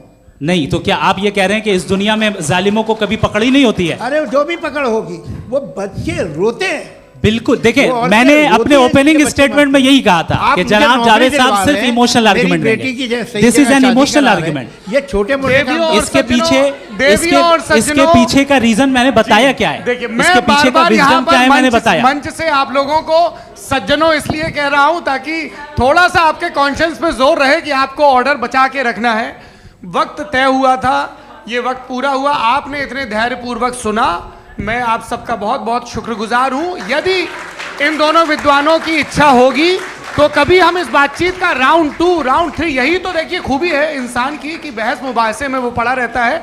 आप लोगों ने बड़े धैर्य का परिचय दिया, बहुत बहुत शुक्रिया। इसी के साथ ये बातचीत यहाँ पे समाप्त होती है। आप लोगों को मैं एक बात बता दूं, ये सारी बहस हो गई, अब मुफ्ती साहब और बड़े मुफ्ती साहब इन साथ के साथ मैं खाना खाने वाला हूँ।